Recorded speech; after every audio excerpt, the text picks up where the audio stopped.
This is exactly right. This episode is supported by FX's The Shards, a seductive drama from executive producer Ryan Murphy. Set in 1980s Los Angeles, the series follows a group of glamorous, deeply entangled high school seniors drawn into a life of wealth, beauty, parties, and excess. At its center is Brett, whose reality begins to unravel when the arrival of a new student coincides with a series of mysterious murders. FX's The Shards, now streaming on Hulu. Goodbye.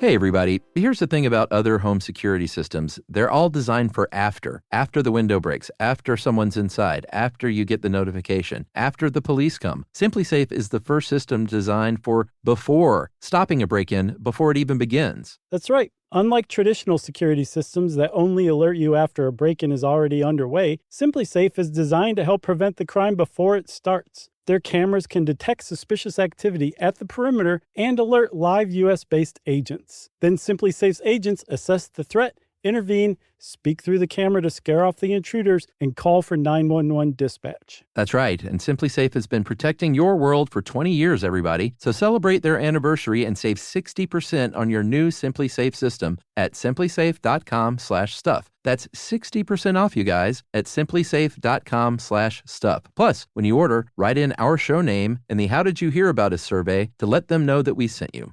Don't forget, there's no safe like SimpliSafe.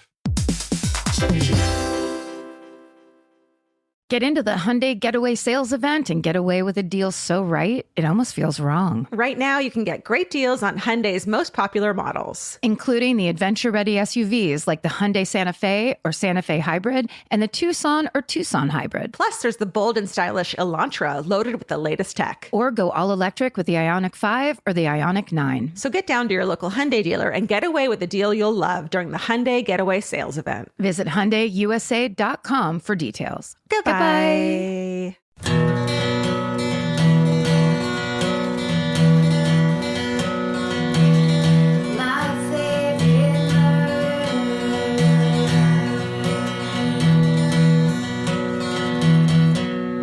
Hello, and welcome to Rewind with Karen and Georgia. That's right. Because it's Wednesday, it's Rewind. And today we're recapping episode 49. At the time, we named it The Great Guy Law Time New Year's Spectacular. I like it. It should be a little longer, but that's okay. So this episode came out December 28th, 2016. That's the day your holiday trip to visit your parents should end, but you always stay 2 extra days. And let's listen to the intro of episode 49. If you're going to do something, don't half-ass it. Speaking of which, this is my favorite murder.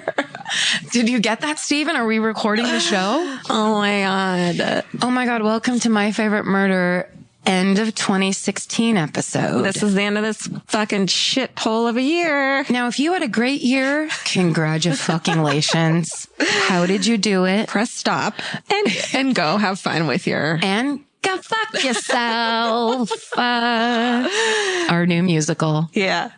Oh my God.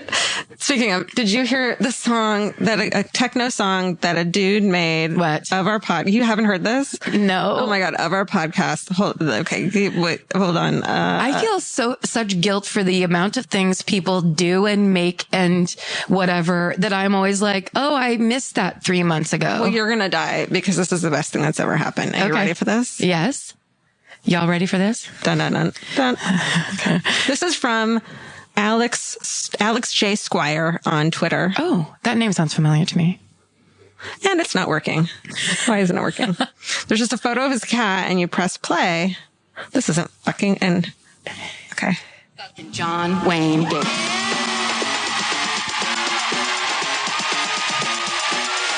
Fucking John Wayne Gacy. Chicago Live episode. Oh. Fucking John Wayne Gacy. God. What's your name is? Fucking John Wayne Gacy. Oh. What? Fucking John Wayne Gacy. Oh my God. I can't believe you missed that one. I can't stop smiling. No.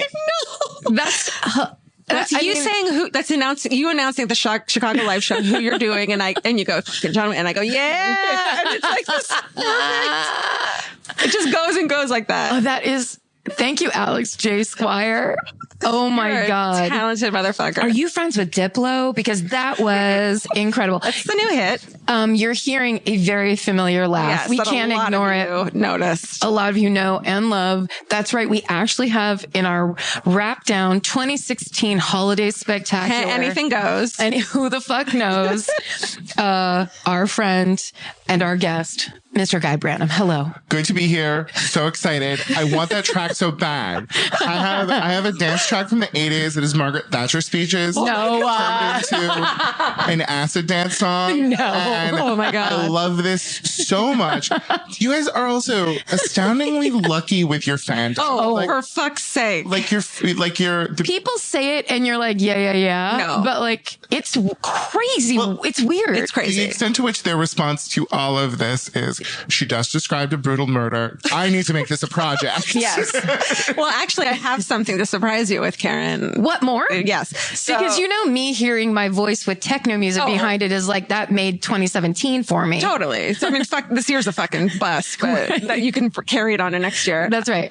Okay. So I got a package in my P.O. box and it just said it was to me. So I opened it and I'm sorry. And I got this letter that made me cry, like literally almost made me cry. I was really depressed today. And then I read it and it made me feel better. It's basically this girl who's like, thank you guys so much. I went to a Chicago show. I also told my mom now secretly listens to the podcast, and she lives in Alabama, and she's a quote rich white Republican Southern Baptist mother and is a closet fan, and she can't tell anyone about it. Yes. What's her name? When the girl found out that we were doing Chicago again, she said, I immediately bought my mom a plane ticket to Chicago to go. Her name is Chelsea. Why? And look what she gave us. Open this. Well, here. Oh, I'll shit. show you. She works at a company. She works at like a beauty product company, and she sent us a whole line of Sweet Honesty. No. Oh my products. God. Oh my God. I know. Is this the original or is this how they market it now? I think it's still around. There's Sweet Honesty from the live show. But it looks Chicago. so 70s. I know. But Avon Sweet Honesty. Yeah. No, was that a real thing? Was it a real? Yeah, it's real. That's why that girl had there was this thing. She had basically, it was like, Love's Baby soft perfume from the 70s. Like if you had a t-shirt of that, this was Avon's version, which was Sweet Honesty. Let me see if I can find her Twitter so I can get God. And one of these looks like, oh my God. Wait, this is what they sell now. Cause this looks like the, remember Tickle? Deodorant. Yes. No. Old deodorant. It looks like deodorant from the 70s. This is the podcast that made me try to figure out how my mom could listen to podcasts, because she loves true crime so much. We got to get Debbie on board. Debbie on board. I don't know how we're going to do it. Remember when you'd have to buy your parents an iPod to get them and download a bunch of fucking shit for them to listen to it? She put it in a drawer. I honestly feel like I need to go greatest hits and burn some CDs for her. I think CDs, you should. That's the way to go. CDs is easier. There's not a lot of having to touch things and plug things in. Yeah. At the same Please time, burn some CDs for Debbie. Do it. At the same time, though, my dad figured out how to listen to podcasts, and that was a mistake. I'm trying to find Chelsea's Twitter because I want to give her a... Hi, Marty. My dad figured out how to listen to podcasts and then decided this one wasn't for him. Oh my God. So listen, it's okay. He's more of a nerdist guy. He's like, I just want to listen to men talk. I love it. Yeah, women are so boring. Can I spray some Sweet Honesty? Absolutely. You can. God, yes. Okay. You gotta huff it, actually. I gotta. My grandma's Avon lady showing up was one of the most exciting things that could happen. Avon ladies it just makes me think of Edward Scissorhands. Yeah. Right? That was a real thing. I remember doing, it wasn't Avon, but there was another one that was like that. Or maybe it was Avon. We went to a party of it at my Aunt Jean's house one time. And the way this lady was explaining how you had to buy all of this product, because if you used a bunch of different brands on your face together, right, it was like chemical warfare on your face. That's the biggest bullshit I've ever heard I in my was life. 12 years old sitting at the table going, bullshit. Or everyone would have their face burned by now. 12-year-old Karen was like, she just call you out on your shit. I think it's amazing salesmanship. It's smart. It's smart wording. It was very effective. Yeah. It wasn't Jafra, but it was like one of those brands where it's kind of like, it's a freestanding beauty, kind of slightly pyramid scheme. A number of women from my high school who've ended up in multi-level marketing of beauty project. Yeah. Okay, her name is Chelsea Young, and she's on Twitter as Chelsea and then Leeau. And she's she's from Naperville, Illinois? Yeah. She's a That's where sweetheart. Bob Odenkirk's from. Oh my God. Is it terrible? No, it's good. Let me smell But it. I just literally inhaled it. She said that's like baby powder. It's powder. It smells like baby powder. It smells like a diaper. It smells like It's adorable 15-year-olds. It smells like a teenage baby, which is what everybody wants. Which is what men are attracted to. Normal heterosexual men are attracted to. And she also said that during the live show, her friend that they were with had to go outside. She was sick with the flu, had to go outside and barf in the parking lot, but came back in and fucking stuck it out. Yes. Like she was like, we were fucking, and she sent me a photo of them. And was she sick with the flu of Budweiser Tall Boys? Because I've had that same sickness several times in my life. Okay, Guy is gonna law us up. Oh yeah, that's what we brought you here on those pretenses. That's right. So, like, you guys talk about law things a lot. Like, you talk about murder. We talk about them with a lot of confidence, even though we fucking don't know anything. It's right. true. All right, There's a lot of theorizing. Open up. Do you guys have any idea what the difference between first and second degree murder is? Intent? One. Oh, okay. Karen. One. I don't do Roman numerals. Sorry. You're right that it is intent level. It is basically, so like first degree murder requires premeditation. Right. But that isn't really planning. That's mostly just like being in a right enough mind to be like, even for a moment, like, I want to kill this person. And then doing it like immediately after? Yeah. I mean, you do need to like both have the mens rea and the act happen. Sorry, what's that? At the same time. I don't know that word. That's a state of mind. Intent is state of mind. Oh, I thought mens rea was your period. It does sound like real nasty period. So, but second degree murder is horrible. Second degree murder is either like your passions were raised by, and like the paradigm is you see your wife fucking somebody else and you either kill him or her, or like Heat of the moment, kind of. in the moment, or like you're like somebody starts a fight with you and they don't use deadly force, but you are trying to defend yourself And it escalates. so you kill them. Those are second degree murder things, but second degree murder is used for like the worst things, like that dude on Ellen, or not on Ellen, what was the Jenny Jones. Jenny Jones We dude? did that one, yeah. Yes, or the guy who killed Harvey Milk. Oh, I almost don't. Dan Brown. Don't talk about it. I almost did that one. Oh, okay. No, I'm gonna. it's- Talk about it. It's really good, but he basically said like, I was so freaked out by being around gay people and I'd eaten so many Twinkies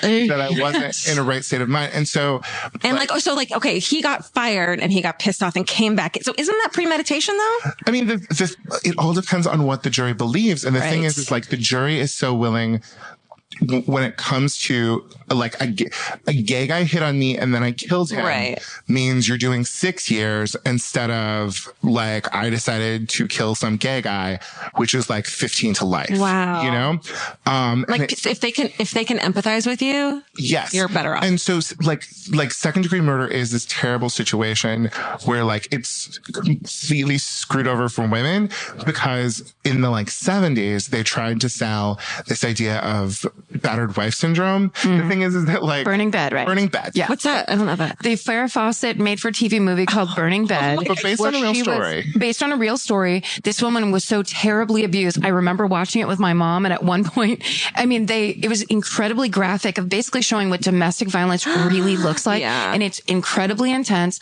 But it was on at like 8 o'clock at night on ABC or whatever. And I remember at one point my mom goes, I think you should go to bed. But you didn't. No, of course not. I was just like out of my way, lady, like standing closer to the TV. But it was basically to try to show people this whole thing of like, yeah, knock your wife around to shut her up. It's because it's like, in my mind when I was a kid, it was like, it's romantic. It's because he loves you so much and it's so passionate and you guys just have this intense relationship. And then you see the reality of it and you're like, this is just brutal fucking bullying and awfulness. Cracking someone across the mouth because she's lippy is not a fun thing to say to your friends in the bar, when actually it's a horrible pattern because you were abused. And once it starts, it can't stop because you're in this, like, in a rage fit and you beat a person up like they're a man. And then if when you're older and you're in a good relationship, and the thought of like Vince, when we get in a fight, which happens, him just fucking smacking me because he got that would change my world. And the fact that this is a normal thing for people bothers me so much. But the thing is, what's so fascinating is that, like, really quick. Yes. So at night she burnt his bed while he was in it. Then she got off, right? When she went to, that's a horrible way to die. But the thing is, like, how we learned it in law school, like, basically is, the terrible thing is for like second degree murder, it is generally a dude grabbing a gun right there, or it has to be sort of like within the same window of time that his second degree murder sort of like act of passion happens. But women who have been beaten don't do that. Right. They stew, and then 3 weeks later or 3 years. Yeah. And they just finally like break and like shoot him or burn the bed or whatever. And like so uniformly, battered wife syndrome was rejected by the courts as a thing. But it's almost like I feel like it's even worse because they're going through years and years of constant torture and having their minds fucked with because they never know how someone's going to react. And so they're not even in their right mind, when they're planning it beforehand. The thing that's so creepy about all of this is that so many of these ideas were built in the 1600s in England when, like, things that were very immediate we understood, but the notion of sort of like a long simmering, like, psychological torture, nobody understood because they all died when they were 34. And also that men so had the mic that it was like, well, they would have to understand how a woman would interpret abuse and approach it as opposed to how it would feel or how they would react to it, which they would be like, well, that's not how it's done, as opposed to that's not how maybe men do it or how to the individual. Well, beating your wife is legal. Like beating your wife was in just the Bible. illegal. Yeah, it's in the Bible. Can I say this really quick? Just so everyone knows, Guy Branum is a lawyer. Right. The reason that we're having him talk about some credentials. We know all this is that you are legally a lawyer. I graduated from the University of Minnesota Law School in 2001. That is amazing. Which means I am an expert on the law of murder and other things in the same way that Karen and Georgia are experts. No, in a much better way. No, finish that sentence. I haven't done this in 15 years. So this is basically just what I remember. Oh, good. But like from that, let's hop on over to murder's best buddy, rape, and understand that like in common law, in sort of like the origin of our entire legal system, it's a horrible construction of this situation where it has to be a violent act. It has to be against someone other than your wife. Like, the old school laws, and there have been many laws that try to sort of like update things. I hate like that intimidation, and a woman going along with things to not get murdered shows that she, like she didn't fight. So it wasn't really, like that kind of thing where her pants would have been hard to take off. So she must have been consenting. So basically one interesting thing that you guys like comes up on the show a lot is in some states you still have rape laws that have been updated. But in other states, there was this thing in the 50s called the Model Penal Code where they sort of tried to make the law reflect the world that we live in now a little bit more. And so that's what the difference between like first degree, second degree, and third degree sexual assault are. And these are very serious issues, and it's weird to hear a man talk about them, and I'm sorry. I had the creepiest crim law professor who was like a man in his 60s, and he was constantly saying things that you were like, don't say it like that. Don't stop. Like he was from before. Can I tell you the two worst of them? Yes, always, please. Is this all right? Oh my God. Yes. Are you kidding me? What if he's our number one fan? They were Probably is. There's no rape by swindle, which is essentially saying if you promise to pay a prostitute and then at the end you're like, nope, that's not rape. Which is like classic common law, and many states have sort of like figured stuff like that out. And then the other one was... Don't do the voice again. I'm sorry. Do it. I have to. No, I love it. For when it comes to sexual violence and age, there comes a point where mental state doesn't matter. If you did it, so like...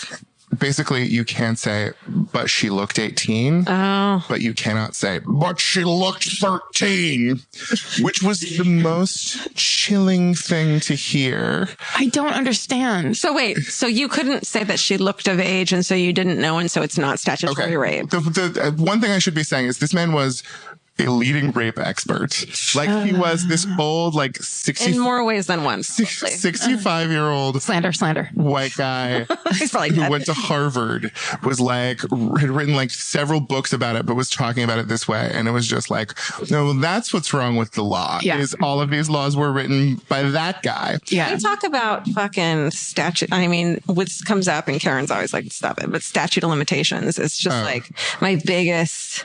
And like anything but murder has statute of limitations, seems like. Yes. And like that comes to an idea of like after a certain period of time, it's after you find out that the injury occurred, does the statute of limitations toll. Okay. So and 20 years later, you can be like, I got raped and it wouldn't have passed the statute of limitations? No, well, the thing is you knew for all of that time, but if it was something that like, you didn't know that something had been stolen from you or, you know, if there was a body and it was never reported and like we found the body and it's related to nothing, then you have like 3 or 5 or however many years.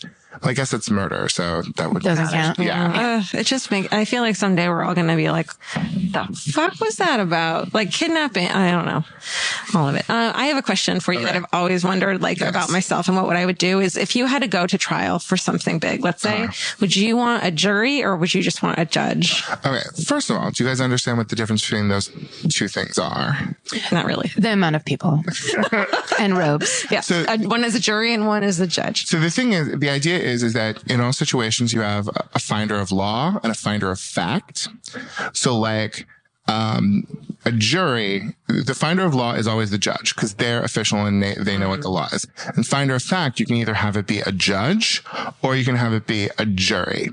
And it's like the horrible thing about having gone to law school is that I kind of would trust a judge as a finder of fact more. But the thing is in a criminal case, you can't get a judge as a finder of fact. Really? Yeah. Well, I mean, you have a right to a jury trial. Right. So, I mean, could you waive one? See, this is how much I don't remember this stuff. And the thing is I mean, you personally, yeah. Well, I mean, the thing is that no, I guess I would go with a jury because the thing is if I had done it, a jury is easier to like, you know, confuse about stuff like that. Totally. Yeah. And, you know, there's the wonderful thing that we have this presumption of innocence and we have a thing against double jeopardy, which means, you know, if you just get them to even just mistrial 3 times, then you're off. Like one of the things that's so interesting about listening to your podcast is this strong presumption of innocence, which is a thing I love, does lead to a lot of people getting off who we then later find out were horrible people. Yeah. I mean, it's so shitty because it's like, well, there's double jeopardy, but like, yeah, just because this person was terrible and molested children doesn't mean he killed this other kid. Yeah. But it's still, shouldn't they? I mean, there's a great thing that circumstantial evidence is evidence. Right. Like, have you guys ever talked about, like, I guess you guys do with like DNA and stuff like that. Yeah. There's a lot of cases that we talk about that are just tried on circumstantial evidence. Yeah. For sure. And you do have that thing of, is it beyond a reasonable doubt? Right. Which is like kind of good because it means you need a lot of circumstantial evidence. Yeah. But there's also the weird thing of like, it is just these 12 people kind of deciding it, which means that like jury instructions are always the most important thing. Yeah. Jury instructions are like a judge laying out what are the like 5 clean questions that you need to ask to figure out whether this was the person who committed the murder. Well, and do they do that when everything is done before they go to start to decide, or at the beginning before the case is presented? Okay. So basically at the end of the trial, both sides will submit a set of jury instructions. These are the ones that we want them to be. And then the judge will basically, between the two of those, sort of like synthesize jury instructions that he feel or she feels best sort of like reflect the law as it exists, and then submit those to the jury. But that would be great and wonderful if it wasn't for the fact that the prosecutors are doing anything in their means, including make up, false stories to get their client off. You know what I mean? You mean defense attorneys?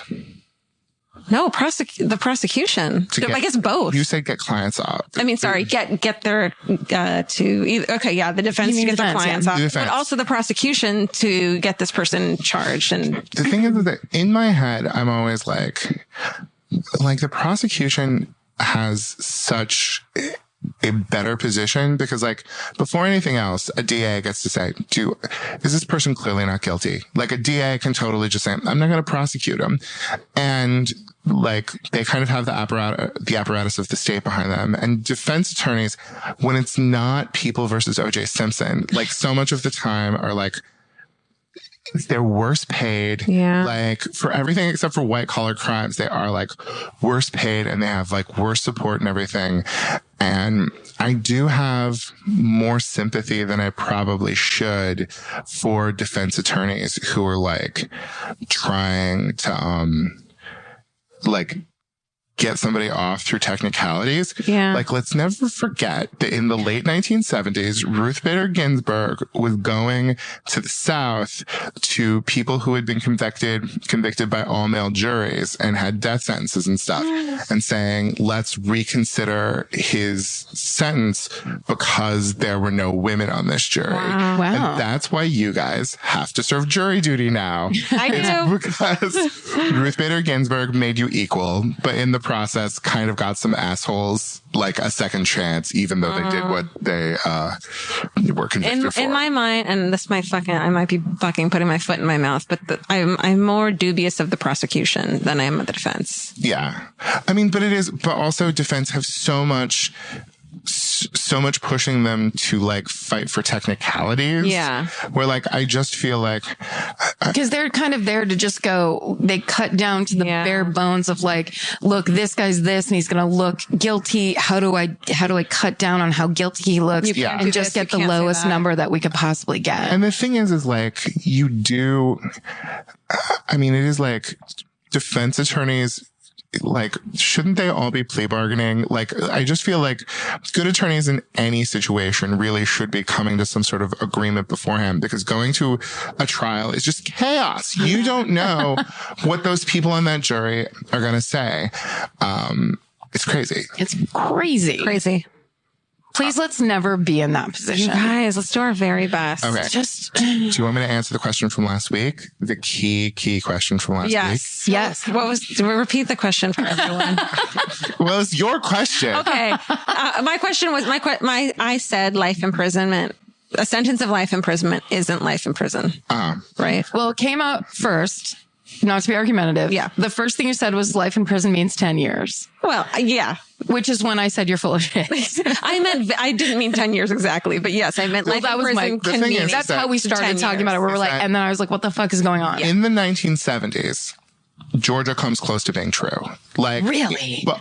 I'm sorry. I love vintage clothing. Look, so it's not. Is my place. It's not remotely true anymore. But it is. So like, basically, So you have either giving somebody a number of years, and sometimes you get the ridiculous number of years, and you're like, why are they putting this person in prison for 572 years?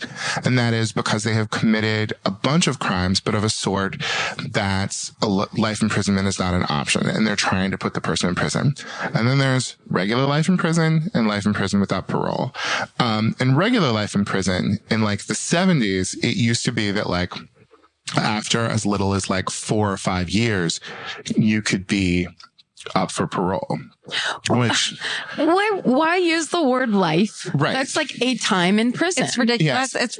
It's like a statement that means nothing. It means nothing. That's so confusing. So what happened is because people kept getting off and going, no one knew it, and right? killing some more people. Yes, that you started getting these laws that were called truth in sentencing laws that basically said, and I think a majority of states have passed them, and a lot of states now and the federal government have the option of life imprisonment without parole. But the thing of saying that you have to serve at least 85% of your sentence, and for life imprisonment, creating a certain, like, you can't even be under consideration for parole until like 15 years. Yeah, but that's still like, if you get life in prison and then with the possibility of parole in 20 years, and so then you get, 15 years or whatever 85% of 20 is, then that's, you spend 16 years in prison. But for murder and getting life. The story of this kind of is supposed to be that, like, but this guy was being a model prisoner and he was being so great. And there's also this thing of like, good behavior time where like the person in charge of the prison can like give like credit time to you because you've been like behaving well.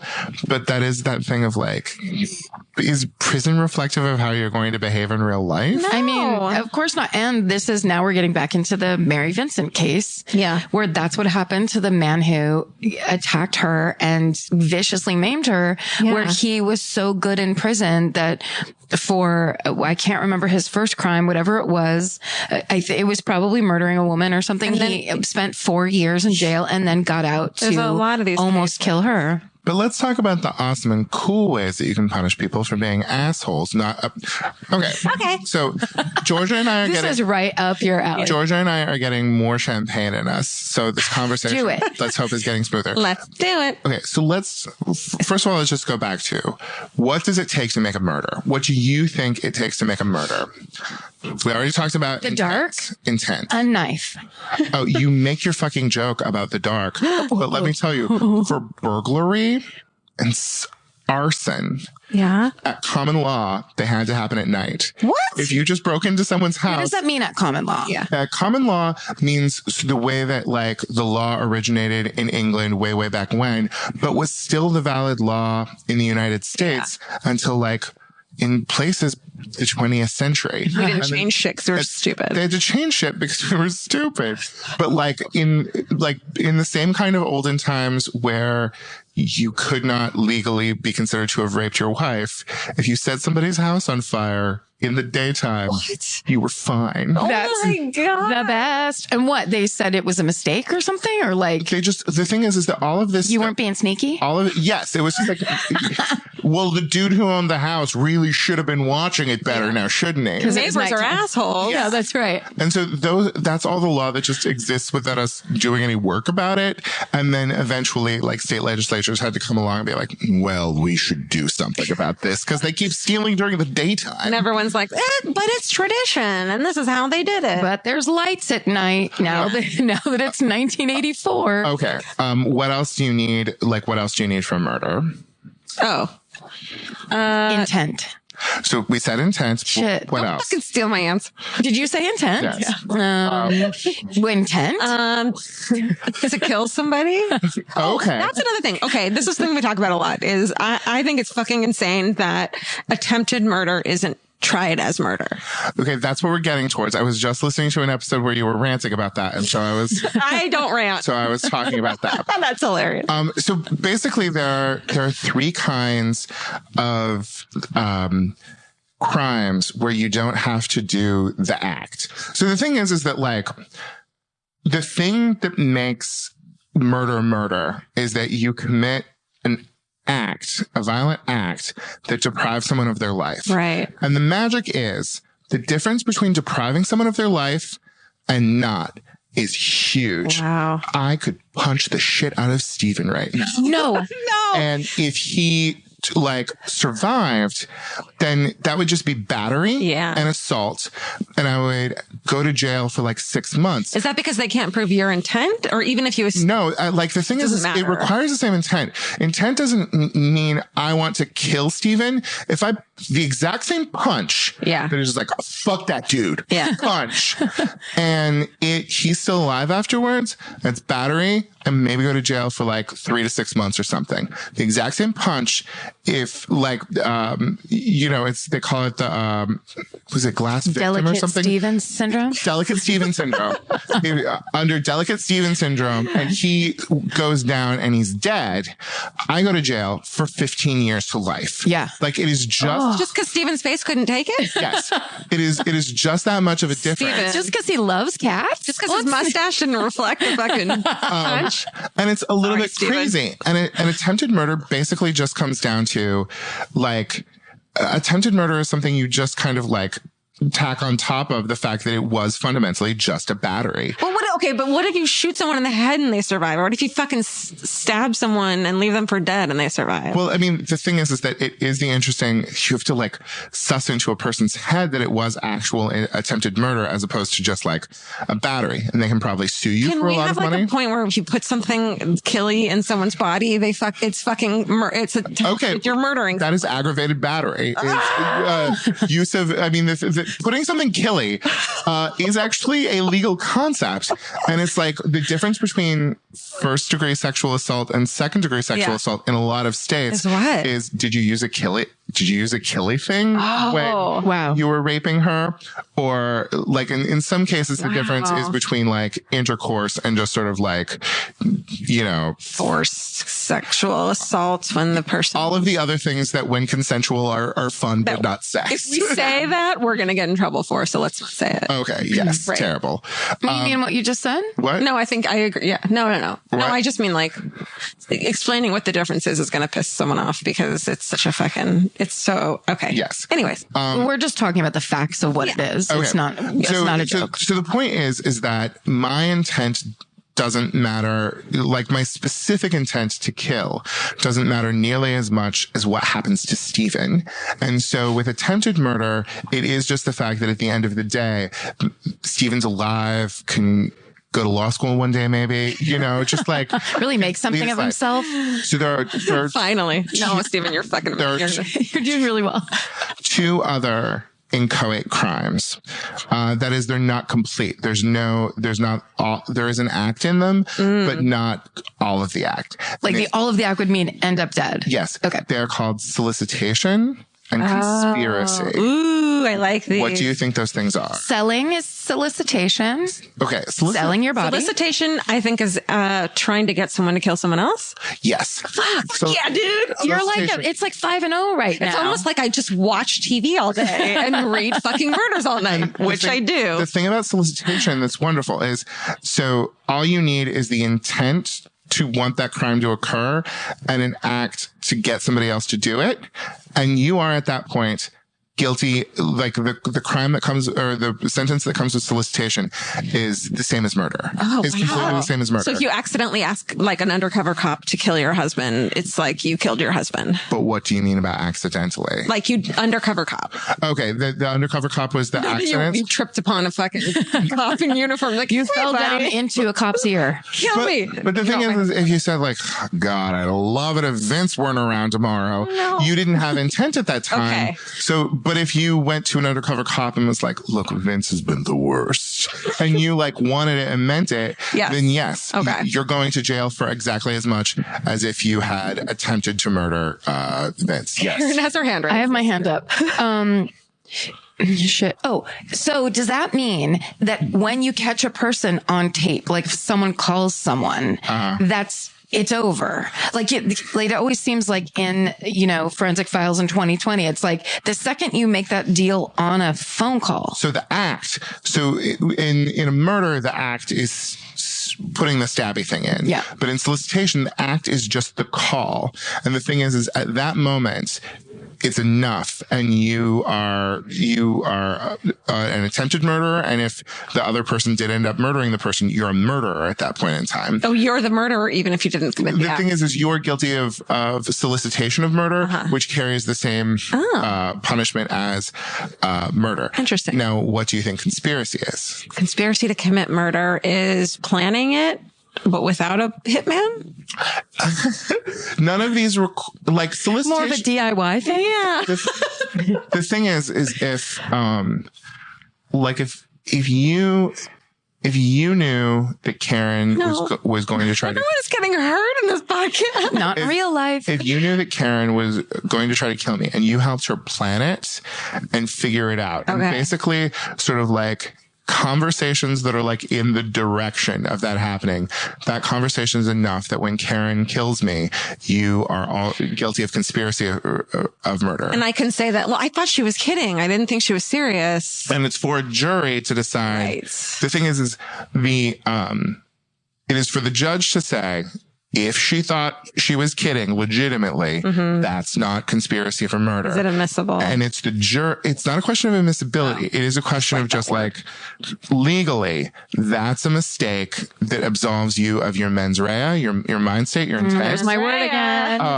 And so, but it's for the jury to be like, to look Georgia Hardstark in the eye and be like, is she bullshitting us? And if they think that you're not bullshitting, then you are guilty of the same punishment as murder. Wow. Okay, I have my hand up again because so that is this thing that's now coming up all the time where people are only now realizing that everybody doesn't react the same way. So if they look someone in the eye in the courtroom, there's a lot of these A Crime to Remember's where it's like, she was icy cold and, how dare a mother of two be this way, therefore she's guilty. Yeah, she didn't burst into tears. Yeah, she didn't act like a woman, quote unquote, and so she's guilty or whatever. So it's that thing where people are now realizing if a person doesn't act the way you have imagined a person under stress would act, or a person that was sad or guilty or, regretful or anything, all that projection. But instead it's like every individual deals with that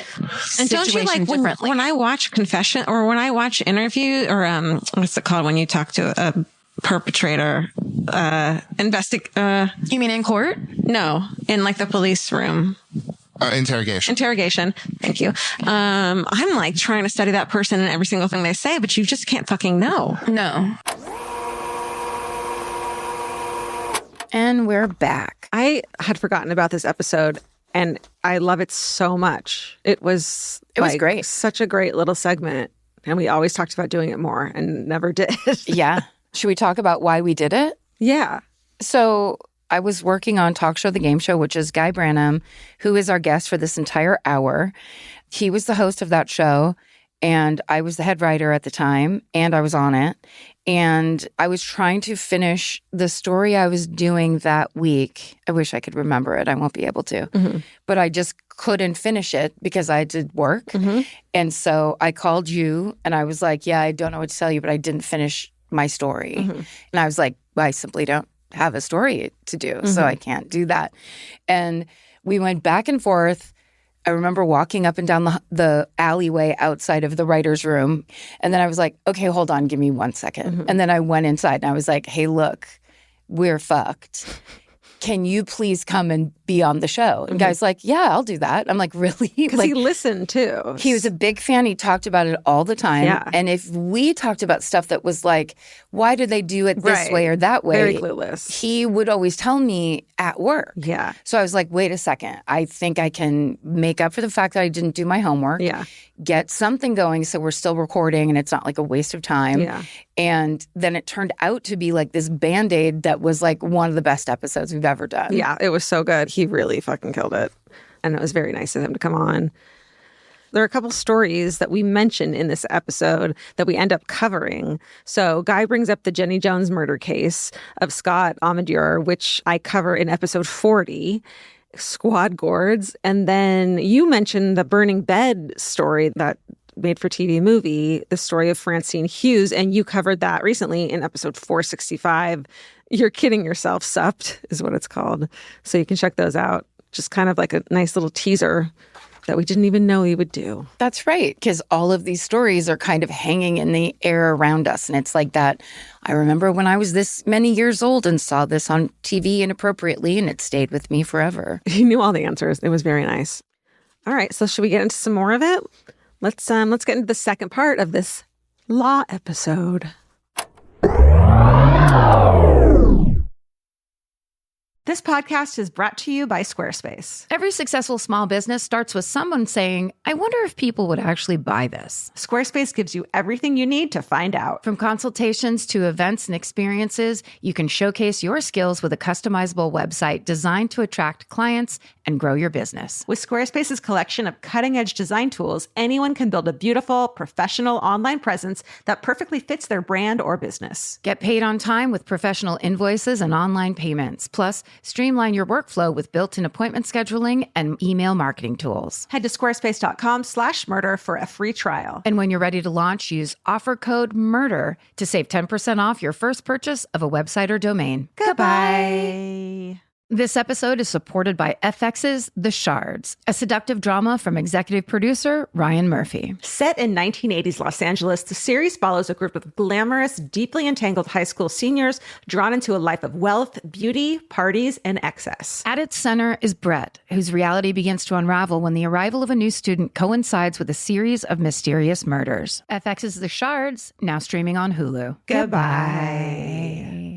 Summer means a whole new world for your feet. They're walking more, sweating more, and going barefoot all day long. For summer feet that need real comfort, there's Bombas. Bombas has a whole line of sport-specific socks for golf, yoga, the gym, and every kind of runner. They also make soft, supportive compression socks that are especially great for summer travel. Bombas sandals and slides are made from super lightweight, cushy, waterproof EVA foam, so they feel incredibly comfortable. And the best part, for every item you buy, Bombas donates an essential clothing item to someone facing housing insecurity, with over 200 million donations and counting. I wore my Bombas compression socks on the plane ride to and from Italy. And listen, I'm a girl of a certain age at this point. It needs to be done. And I felt so comfy and so secure with my cute little Bombas socks. So head over to bombas.com/MFM and use code MFM for 20% off your first purchase. That's BOMBAS.com/MFM, code MFM at checkout. Goodbye. One of the things that's interesting is that the idea of how a person would behave is it's an interesting legal standard of how would a reasonable person act. So the thing is let's say I was walking, I'm much larger than Georgia. I was walking towards her menacingly. She became terrified and thought I was going to try to kill her. And she bludgeoned me with the Amy Sedaris crafts book that we just had. The question for the jury is, A, did she legitimately think I was going to use deadly force against her? And B, would a reasonable person have thought I was going to use deadly force against her? And that question of how would a reasonable person react is always so problematic, as we saw with Trayvon Martin and so many situations where we can put our minds into the head of, white dude, but we can't put our heads into the mind of black teenager. Right. So my rule of pepper spray first and apologize later is probably illegal. No, that's kind of fine because it's non-deadly force. Right, that's true. And non-deadly force, the wonderful thing about pepper spray is the difference between deadly force and non-deadly force is huge. And if somebody is using non-deadly force against you, if somebody is not trying to kill you, right? And they think they're threatened, and you use any level of non-deadly force, you're fine. That is self-defense. Beautiful. That is perfectly good self-defense. The thing is you need the other guy, the bad guy, to be attempting to kill you for you to sexually anything. You don't know how it's gonna. The terrible thing about the operation of the law as it exists right now is that it does kind of require that he or she be trying to kill you for you to kill them. And if it is, the thing is that if presumably if somebody was coming at you to sexually assault you and was being very physically intimidating, you understanding that as being deadly force and sort of understanding if I resist him enough, this dude's gonna kill me. Yeah. That's understandable. Yeah. The other situation where you're allowed to use deadly force, even if they're not using deadly force, is in your home. Right. But some states don't. Yes, do that, it does vary state by state. It does vary state by state. But generally, there is a duty to retreat. Yeah. In a lot of situations, but you're by who? By like if somebody's coming at you and you have a way of getting away from there, you have the duty to retreat. I mean, the thing is that like if they're using deadly force against you, self-defense is fine. But like if you have a clear way out, use your clear way out. But nobody's expecting you to retreat from your home. Oh, okay. Like you get to maintain your home. Okay. Well, that's so interesting. That's good to know. Yeah. Fucking hide knives everywhere. That just reminded me of just a quick anecdote. Do it. So it's getting heavy. Well, this is just an interesting thing of like being in the home. And also we were talking earlier about growing up in the country. My old roommate, Maleva, grew up in a town called Auburn, which is like 20 minutes north of Sacramento. Beautiful. And just a gorgeous, gorgeous area up in the old gold rush country. Yes. Like redwoody kind of thing? Not redwoody because that's closer to the ocean. This is more, but it's very foresty and hilly.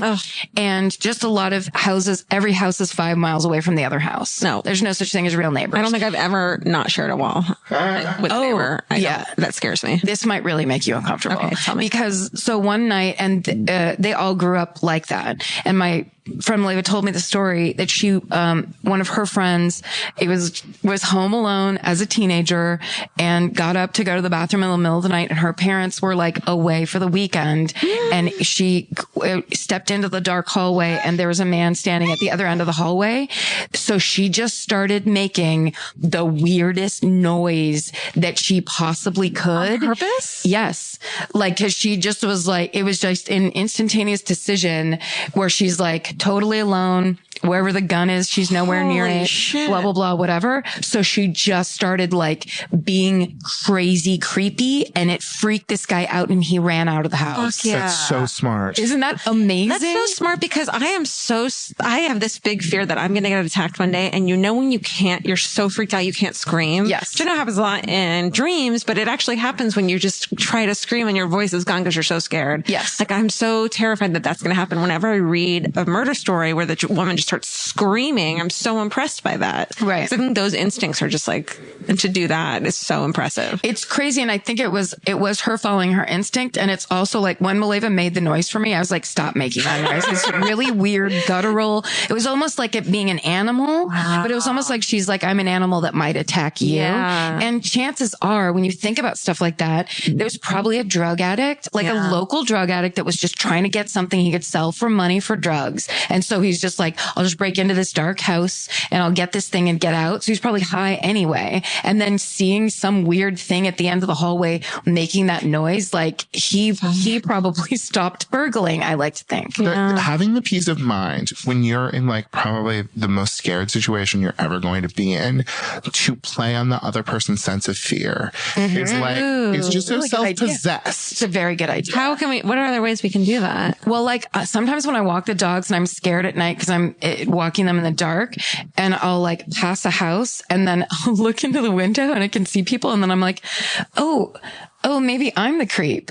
Like I always think the creep's behind me, but I could be the creep. I'm sorry. If they're not closing their fucking blinds, then they're asking for it. Right. But like all it takes is the difference of being the girl walking a dog is like, I just stepped behind this tree and now I'm the weirdo. Or the person across the street sees you standing behind a tree looking in a window. Oh my God. Yeah.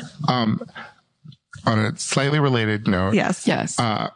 When you're a gay guy walking down the street at night and a woman starts to walk faster or have any of the reactions that are the most normal reaction to a man walking behind you in that way, it's so funny because I've talked about this with friends. The inclination to, sometimes people I know have started to pretend to have a phone call so that they can have gay voice. Oh my God. Or just yell, I'm gay at her. I mean, I most frequently will start singing to myself. Oh my God. You crazy guy. To just be like, don't worry. Yeah, girl. Yeah. I thought you were going to say, take the time to criticize her hair. And then she knows she is not in any danger. Do you guys think, okay. I have literally been in the situation where I giggled at something and a woman's physical behavior on a street was just like, oh, I'm fine. Yeah. It was like, actually, sir, can you walk me to my car? Yeah. That's insane. Do you think, I always think like if I acknowledge someone and smile at them and say hello or whatever, that I'm letting them know that I am aware of my surroundings. And so I'll stop and get my phone out and let the person pass me and say hello to them and like not. Yes. Can I just say this? Did I tell you about that book that I got? And it's called like, The Spy's Way of like, shoot, I need to remember the correct name. Shoot. That's so cute. You're so cute. Oh, shoot. It's called like, he was basically a CIA agent and it's a book. It's like a total plain read that I read where it's just a list of ways to stay safe. Oh my God. I need it. Yeah, I'll give it to you. It's really, really good. But I basically skipped to the whole thing was like an environment awareness. And he's like, I would throw everyone's phone away if I could. Yeah. Because people go into this thing where they think because this thing has a priority and they're so interested in it that the world they're shutting out is shutting them out. Right. When actually it makes you a target when you are clearly like being mesmerized by this thing in your hand and you don't have environmental awareness. So like when you have to, you don't have to do anything, but when you're walking down the street, the best thing to do is be looking around, be making confidently making eye contact with people and confidently and just also being able to look at a person being like, I see you there. Yeah. Like I have a phone in my hand that I can do something with, but also I see you there. And like, are you going to come at me is a way better approach. Because it's kind of like alpha dogging and just being like, this is my area and I'm not a victim. This is like, I mean, I literally carry my pepper spray in those situations. Like walking down the street in the dark, whatever. Yeah. That's or like walking on like when something just feels off, sometimes I'll just walk with it in my hand. Yeah. I don't know. I know I'm fucking paranoid as shit, but like, but that's what it's like for. Really so. Yeah. That's what it's for. I can't recommend being a creepily gigantic man enough. It's amazing. How tall are you? You're like 6'3". Oh my God. Although last week I was in Bloomington, Indiana, and I went to the gay bar in Bloomington, Indiana, and I went to the address. The gay bar. I love that. Yes. Yeah, really. And I looked in and there were like men playing pool and like couples together. And I was like, oh, this is not a gay bar. What's going on? Because if they're men playing pool, you're in the wrong place. And so I went in and I was like, hey, where's the back door? And they were like, oh, you have to go around through an alley. The back, to a windowless, like, it's just like a gay speakeasy. It's a gay bar from the time when gay bars couldn't have window. Like gay bars were about having a good time while hiding. I like that he knew what you meant. Yes. So I wouldn't. But the experience of like walking through that alley and being like, like how many people have been beaten here? Oh yeah. You know, it's almost like it's a shameful thing that you have to walk through this place and no one wants to go. That's awful. And I mean, it's like the old school way of things, but it's the closest I can come to kind of understanding what it's like for you guys anytime it's dark and you're going to your car of like, here's this alley where somebody could wait to just like hit you with a baseball bat or something. It's not even at night. It's all day too. Like I won't walk down certain alleys during the day because it's just. Don't walk down alleys. Yeah. No, they're dirty and they're for garbage men. They're not for girls. Garbage men, not sanitation workers is what you're saying. That's right. Yeah. Men of garbage level humanity. I want to clear that up because sanitation workers are very respectable. But they're just, I also meant their truck goes through that alley real fast. That's where the garbage cans are a lot of the time. Got it. But also shitty dudes. There was one final topic I wanted to discuss with you guys. Please. All right. Okay. So one of the ways of sort of like saying something is not murder is just sort of saying that the right state of mind wasn't there. And first of all, just what manslaughter is when you didn't intend to do something, but you made a mistake and you did it. You were negligent. So like essentially anything you do in a car, not murder. It is like in the state of California, I think there's a really strong presumption that anything you do in a car is not you wouldn't want to kill someone with your car. Yeah. Like you wouldn't be trying to kill someone with your car. Like if you shoot someone in a car, I'm not saying right. Don't be crazy. Right. Yeah. But just sort of like, you know, an accident is an accident. But again, like, I don't know why I'm targeting all of this towards Georgia, because of your attempt obsession. The difference between I hit somebody with my car and I hit somebody with my car and then it killed them is I accidentally hit someone with my car and then I killed them is you're going to jail for 8 years. Dude, I knew a guy who fucking was... Wait, sorry. I accidentally hit someone with my car and then it killed them. You're going to jail? You're going to jail. Yeah. That's manslaughter. You've committed manslaughter. And even though it was an accident. Which is why don't fucking drive even if you're buzzed. Because can you imagine 2 drinks and you drive and you accidentally kill someone? I didn't realize that's what you were saying. Yes. That's horrifying. And there's an extra level of that where there are things that you are doing that are accidents, but are so dickishly stupid that they're called depraved heart. And so they're either called depraved heart manslaughter or in some states that's enough for murder.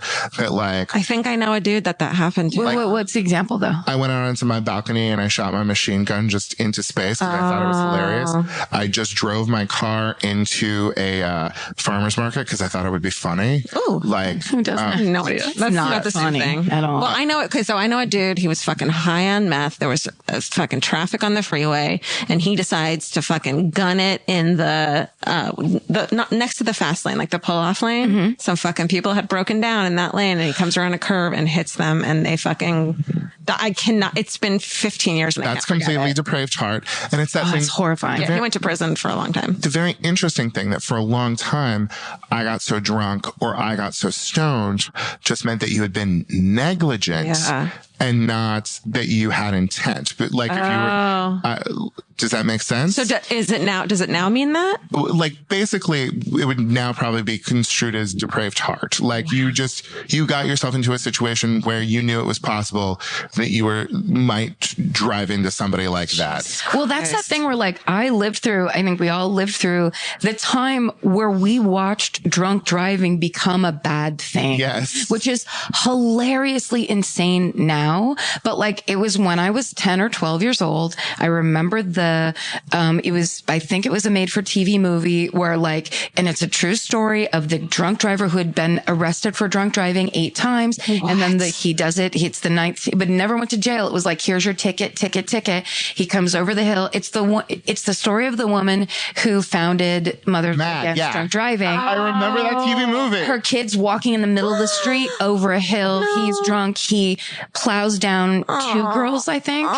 And that's when they were like, no more of this fucking businessman who had a great lunch and sorry everybody bullshit. You would think that that the parents could sue the city for that, for never having punished him for all the 8 fucking DUIs he already had. I think now they do stuff like that, but like back then it was like, but we all drink and drive. Yeah. You interestingly can't sue a city for things like that because of a thing called sovereign immunity. Shut up. Where unless the state, like when the state is acting like a business, like when they're running like, we take your garbage away or we're making power, that stuff you can sue them over, but we did the stuff that like only a state can do.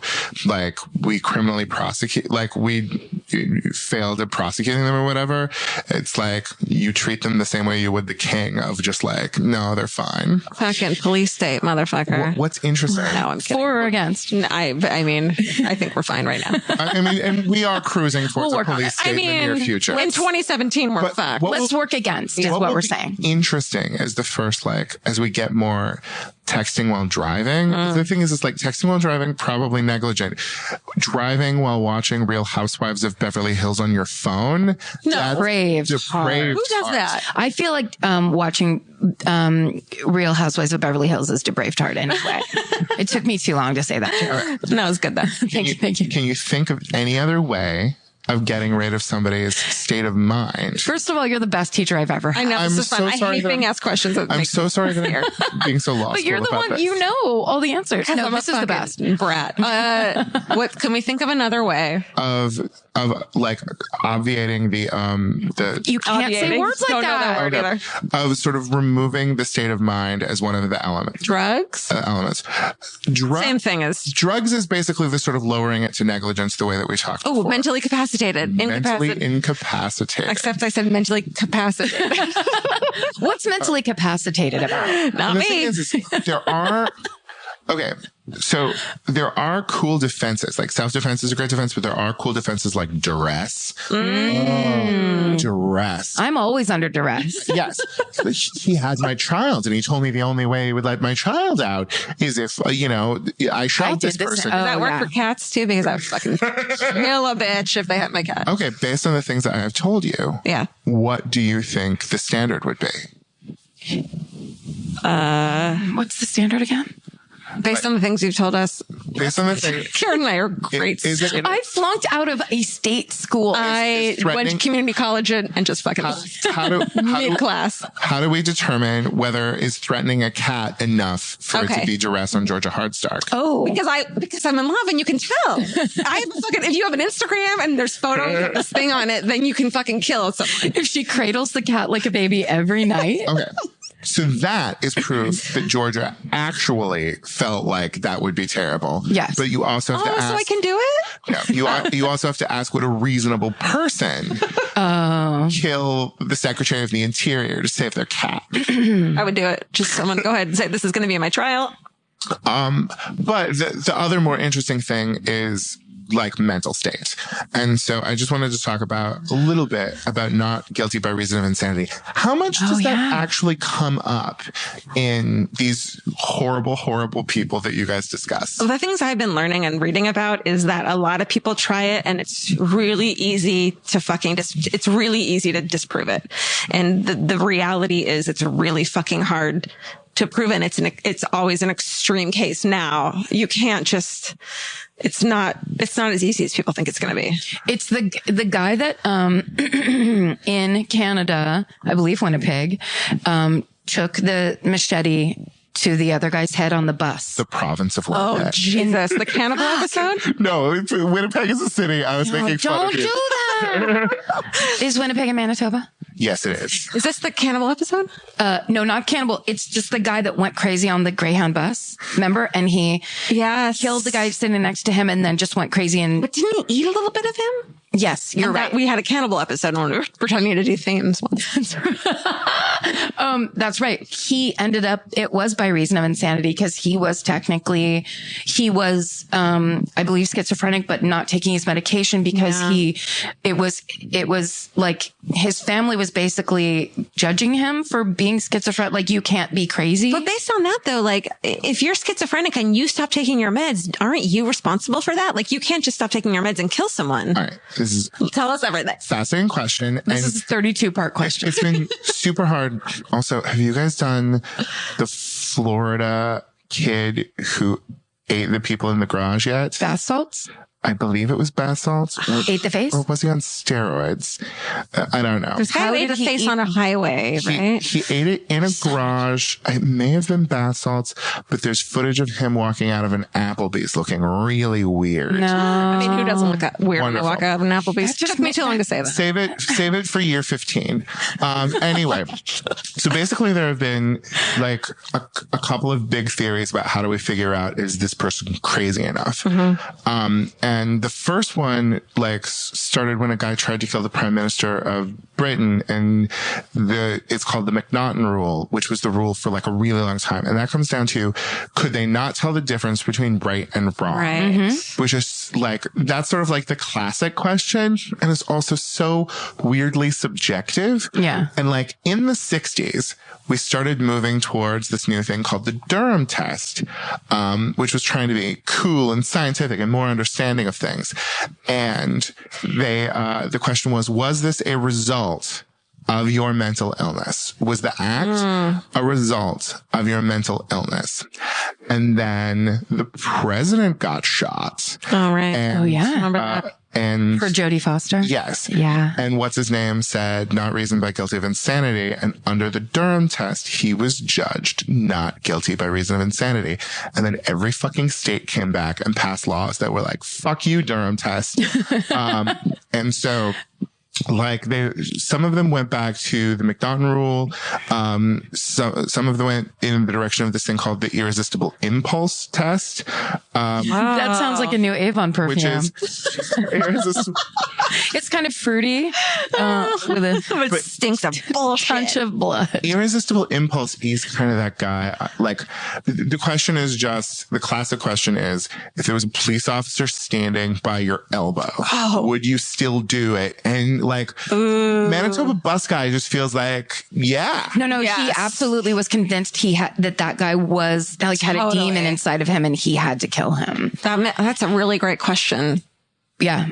And it's like you're in this other world, and it doesn't matter who's at your elbow. They're on your side. You know, the cop's on your side and you're fucking mind. Yeah, you're trying to protect that cop. Right. Is essentially the mentality. And that also goes towards that McNaughton idea of like, can you just not tell the difference between right and wrong?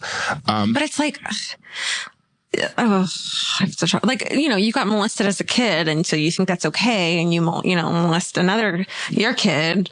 It's like, that's right. That's what you're supposed to be doing, you know, in a fucking pedophile's mind. The thing is like, at this point in time, it's super, super hard to get a not guilty by reason of insanity. And then there's also the thing of like, even if you do not guilty by reason of insanity, you're going to a mental hospital for what should be forever. Like what should be until you're cured. Though you guys recently had a horrifying story. Was it recent or I just listened to it recently? We don't remember any of somebody who got a not guilty by reason of insanity and then got out like within a year. All of them. Well, I feel like I think it was a little bit longer than a year, but our Greyhound bus guy is free now. Oh, right. Is free now in Canada. Oh, that's so charming. Yeah. And also like, I always think of like mental facilities like, can I fucking go there for a week, please? But it's not like a yoga retreat. This is a fucking like shitty. Well, also they don't exist anymore. Right. That's true. They don't.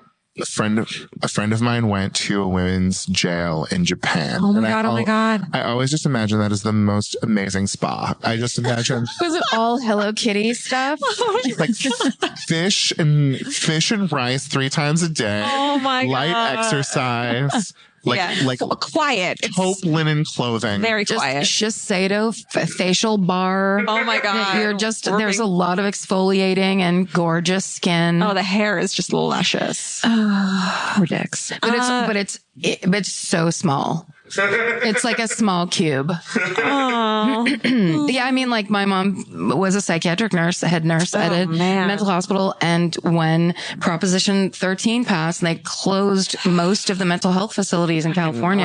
And I think across the nation, I can't remember if it was state. 13 was just California. Yeah, it was California. But I mean, it is something that has declined. Like, I think the Reagan administration cut funding for mental health and released a bunch of people. That's why there's a homeless fucking epidemic. It's because these are all people who should be in mental health facilities. They should be taken care of. And medicated, and instead. So that kind of thing where these days, if it's not guilty by reason of insanity, where do they send people? I mean, there are just like deeply overbooked state mental hospitals and some that are, I believe, specifically structured for people who have committed crimes. Oh, okay. So it's like a wing at a prison almost. Yeah. Oh. Yeah. I think California has that. Folsom, I think, is where the sort of like, mentally ill people who have committed crimes. Let's go there right now. Let's do a Folsom trip. You know what's funny? My mom used. Also, I may be totally wrong about that. And let's just remember, I went to law school 16 years ago. This is my favorite murder, where being wrong is so right. I was just going to say really quick. There's a maximum security. It's a supermax prison called Pelican Bay that's up in way northern California.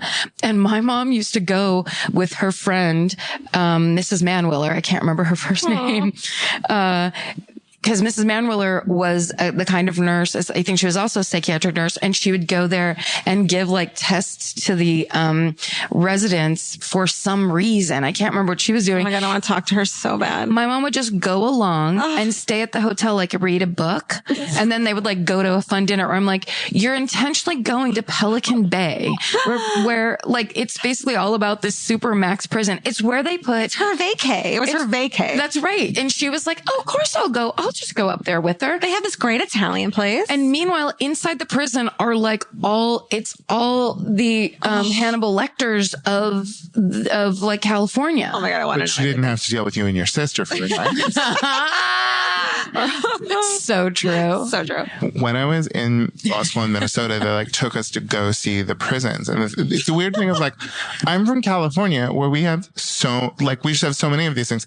Minnesota was basically just like, there are 2 maximum security prisons. And one of them was like 1800s clink, kind of like that thing. And one of them was like Oz, like state of the art. There's like a bubble where you can run the whole place from there.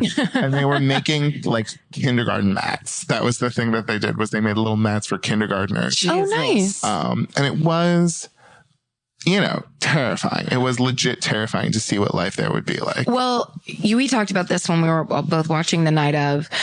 We talk about it all the time. How it's like we want people that do horrible things to be locked away forever and no sentence seems long enough and all that stuff.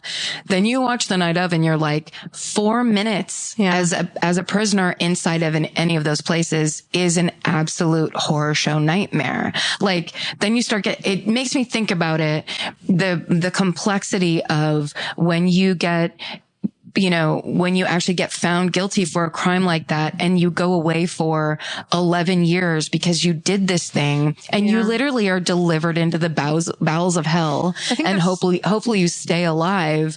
Like that does count for something. We always want it to be 50 years or whatever, but like, is 11 years enough when it's that level of suffering and fear and constant horror? Yeah, but what did you do to your victims that they had a similar experience? That's private. What I did to my victim. No, I know. No, absolutely. But it's also like, that's why I'm also so interested in like cases where it's like, did they get the right guy? Because the thought of walking in there and being like, I have 11 years and I didn't fucking do this. There's nothing more horrifying than those stories of, I was in there for 7 years and then like they got the DNA like technology to figure out I couldn't have remotely done this. Yeah. That's 100 years more. It's not 7 years. It's fucking dog years. It's right. I hate those stories so much. Yeah. Wrongly accused is like, it's just, it's how do you convince people? So in that situation, you can sue for deprivation of your civil rights. I think if you can show sort of like misconduct on the part of or just sort of like failure to do their jobs properly. Their on the part due of diligence? Yes, on the part of the prosecution. And so like if someone else gets caught and convicted, then you can like if they find someone else's DNA and they let you go, it's one thing. But if they find someone else's DNA and they find that person and convict them, then you probably have more leeway.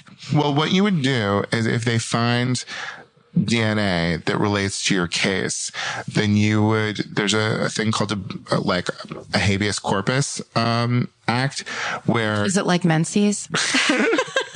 Oh my God, I got my menses on my habeas corpus day. Habeas corpus is just, it means like present the body. And the thing is that's proof. Sexy. A direct thing where you get to go to an appeals court and say like, look, this means there's no possible way he did it. And those are the things that like people in jail are constantly trying to like pursue themselves. And you get occasional TV movies about the one guy who managed to like get himself out. The Innocence Project tries to do too. Right. And don't you think that Beyonce should record a song called Present the Body, where the chorus and then like in parentheses says habeas corpus. That's right. Exactly. Or the chorus. Yeah. Habeas chorus.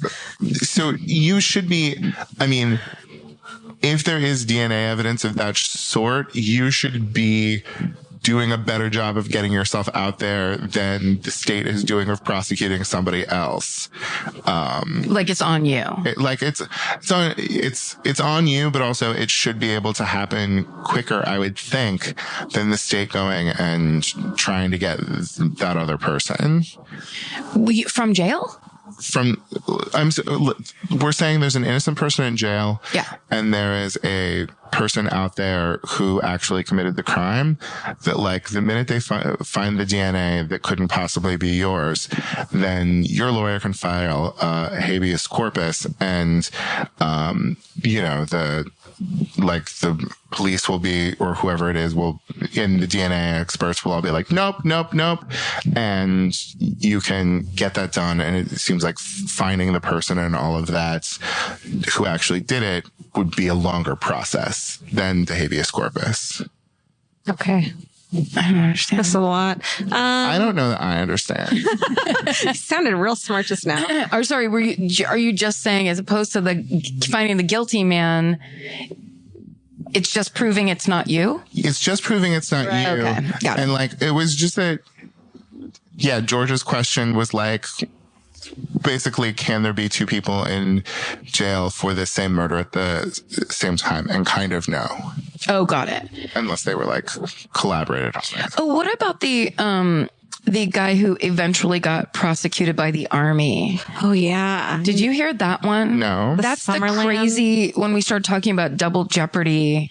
But I mean, anytime, I'll just say a thing where I'm like, I'm pretty sure this is the word I should be saying, but I can't have like a debate about it because I don't really know what I'm talking about. But it was, you know. He got tried and convicted of a triple homicide. That got overturned and he was declared innocent.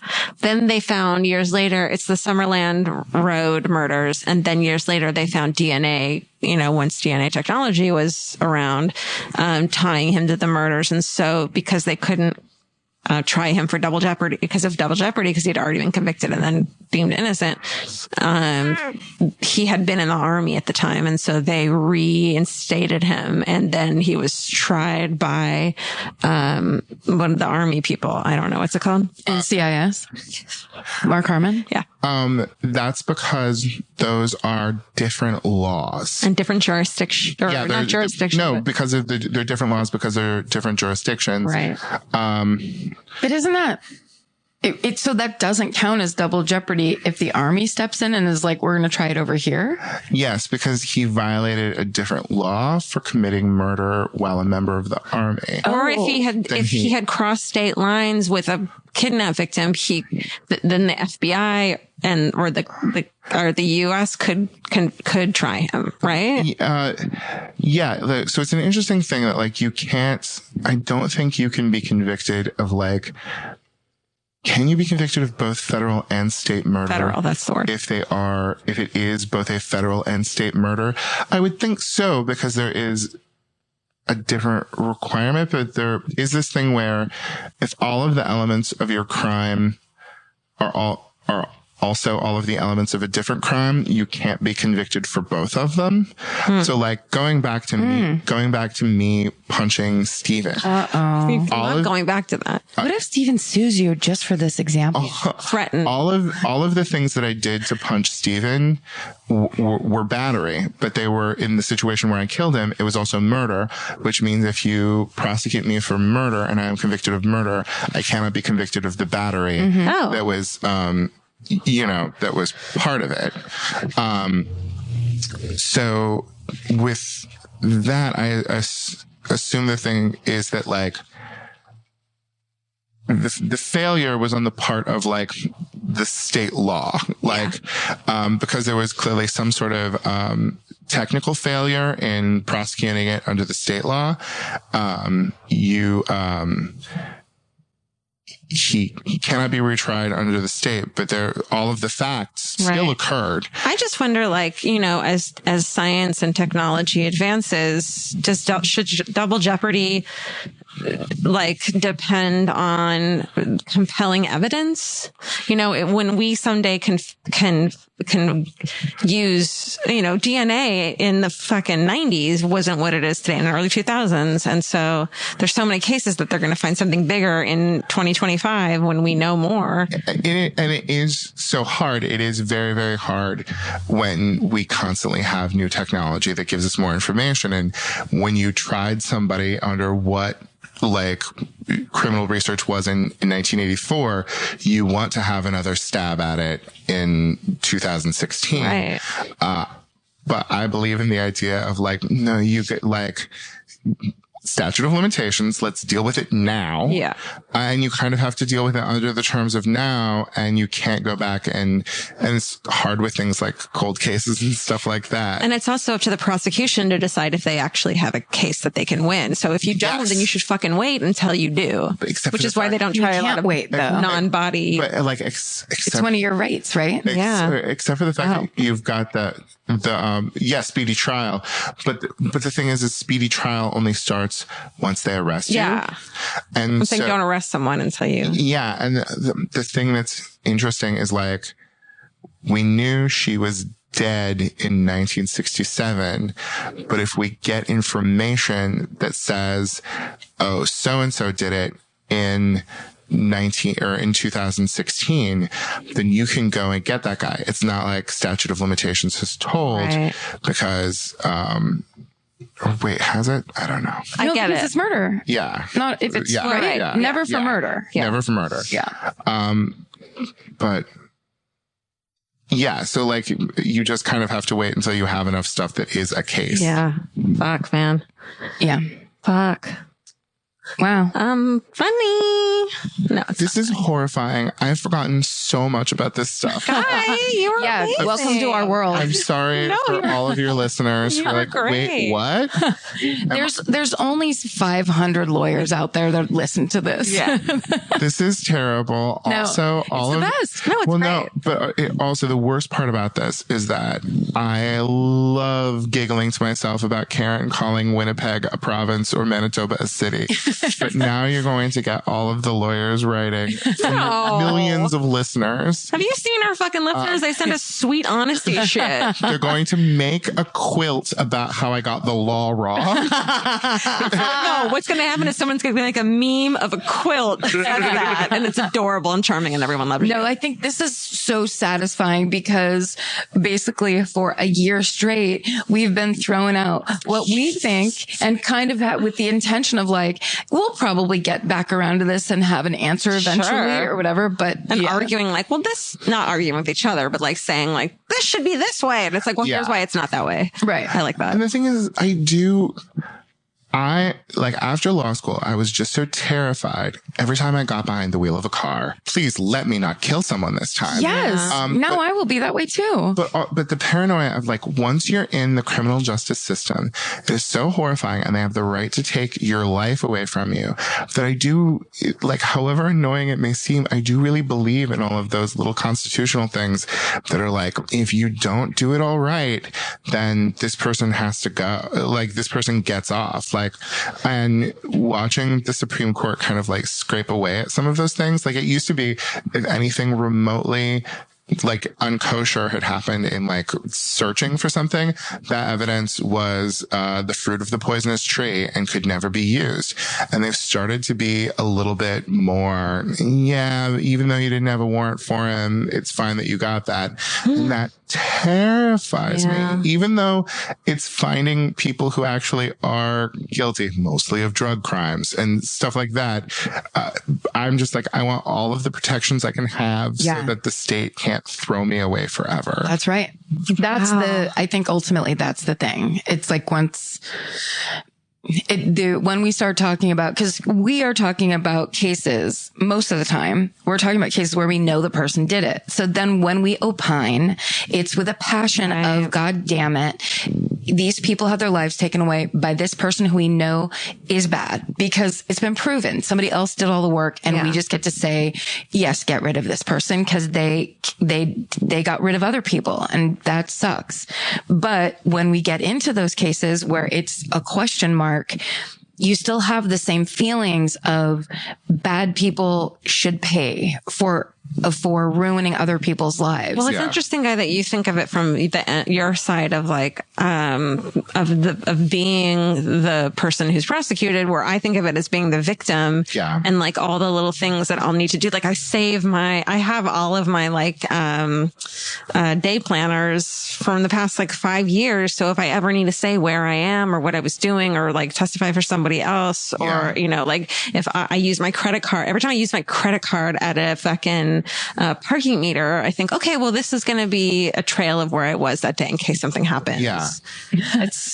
Well, it goes both ways though, because it also could be a trail of something that proves you were at a parking meter instead of it like. Yeah, I don't think about that. I'm a white fucking female. I don't need to worry as much. Yeah. Yeah. And I mean, it is that situation of like, I'm just not scared of incidental crime in the same way. Somebody might rob me, you know, or like there is random sort of, I'm not the most bashable gay guy. So I feel like you're almost unbashable. Karen, let's not say that. Yeah, that's true. But it is like I think there's maybe like more randomness to the kind of crime and like why somebody might murder me, than for women, you know, like we're always, vulnerable. Yeah. No matter what. But also the weird thing about reading those cases and listening to your stuff is realizing that somebody can just like bounce into your world and for no reason cause such horror and pain for something that doesn't even make sense to me. And it's a shockwave of your family and friends and fucking peripheral people in it pisses me off so much that these fucking assholes can take away so much by just having a fucking random feeling to kill someone or drug addiction. So often it's just the dumbest. Yeah. Like they were on meth and they didn't know what they were doing, or they were on meth and it made them this crazy violent or whatever, where it's just like, but there's all these people that don't do meth and live legal lives. Well, I mean, the things where I do get into the mindset of the victim are more sort of like the evidentiary things of like, if this person's not around, we don't get to rely on the fact that they can't, that you're allowed to admit hearsay evidence for a dead person because, they can't testify on their behalf. And you think that's not fair? No, I think it's wonderful. The best thing, like there are parts of the law that like feel like magic, that really are just like such old ancient magic. And my favorite one is your dying utterance is always admissible. No. Yes. What? So your dying utterance is because the thing is like that's the name of this episode. Your dying utterance. It's hearsay. So hearsay is something you can't testify about stuff that somebody told you. You can only testify about stuff that you like experienced yourself. Fuck though. But when it is your dying utterance, because there's no you around anymore, like that is always admissible, and at least just to be considered. Yes. It doesn't mean like it does. It's just like throw that in there with everything else. Yes. Why is that? Okay. So if my sister says to me, I'm really scared that my husband's going to kill me, and I say that, and she gets killed, and I say that's hearsay. Yes, it's hearsay, but hearsay is admissible some of the time. Okay. But if you were, as she was dying, leaned over and she said it in your ear, he's the one that did it. That seems like, okay, that's fair, but that seems like the opposite of how it should be. Like she's been telling me this shit for years. Okay. Well, the thing is like, after your brother-in-law testifies about stuff about how things were fine. Andy, I love you. I know you're not a murderer. Yeah, I know. We have to say that. I just realized that was like that. The example sounds like. Yeah, like, I don't mean that. You're allowed. I mean, there is something about how hearsay from dead people. There's a separate rule about hearsay from dead people being more admissible, but also you can admit hearsay to impeach his testimony. So if he says things were fine, right, Beth and I had the best of relationships, then we can bring Georgia to the stand, and Georgia says, okay, she told me 19 times and I wrote them down on the little pad in my kitchen. Yeah. And the little pad from your kitchen is also admissible. Okay. That makes sense. I like that. And also emails these days, which last forever. So wonderful. I'm keeping a fucking pad in my kitchen from now on, and I'm writing down every time anything happens. Good idea. Right? Yeah, and then you can write a book. It's just intense detail of every single thing that happens to you. Oh, yeah. My mom has a situation that Karen kind of knows about, that's just like where there might come a situation where she needs to testify about something, and she's always just like, well, I put it on my pad. She's just got this. I wrote it down, guys. That's all you need. She really does that? Yes. Oh my God, that's hilarious. That's why I keep my daily calendars is like, I'll remember something if I see that I went to this fucking doctor or whatever that year or that day. I mean, having documents for stuff is just so exciting from a legal perspective. You do discovery. That means the other side gets a copy of your calendar. So many copies. Oh, I went to court reporting school for a year. I could pretend to know this shit. I would actually say too that in almost like the inverted version of this that I think of is like in my family, there was a ton of death when I was young. And it was a lot of it like surprising and one after the other.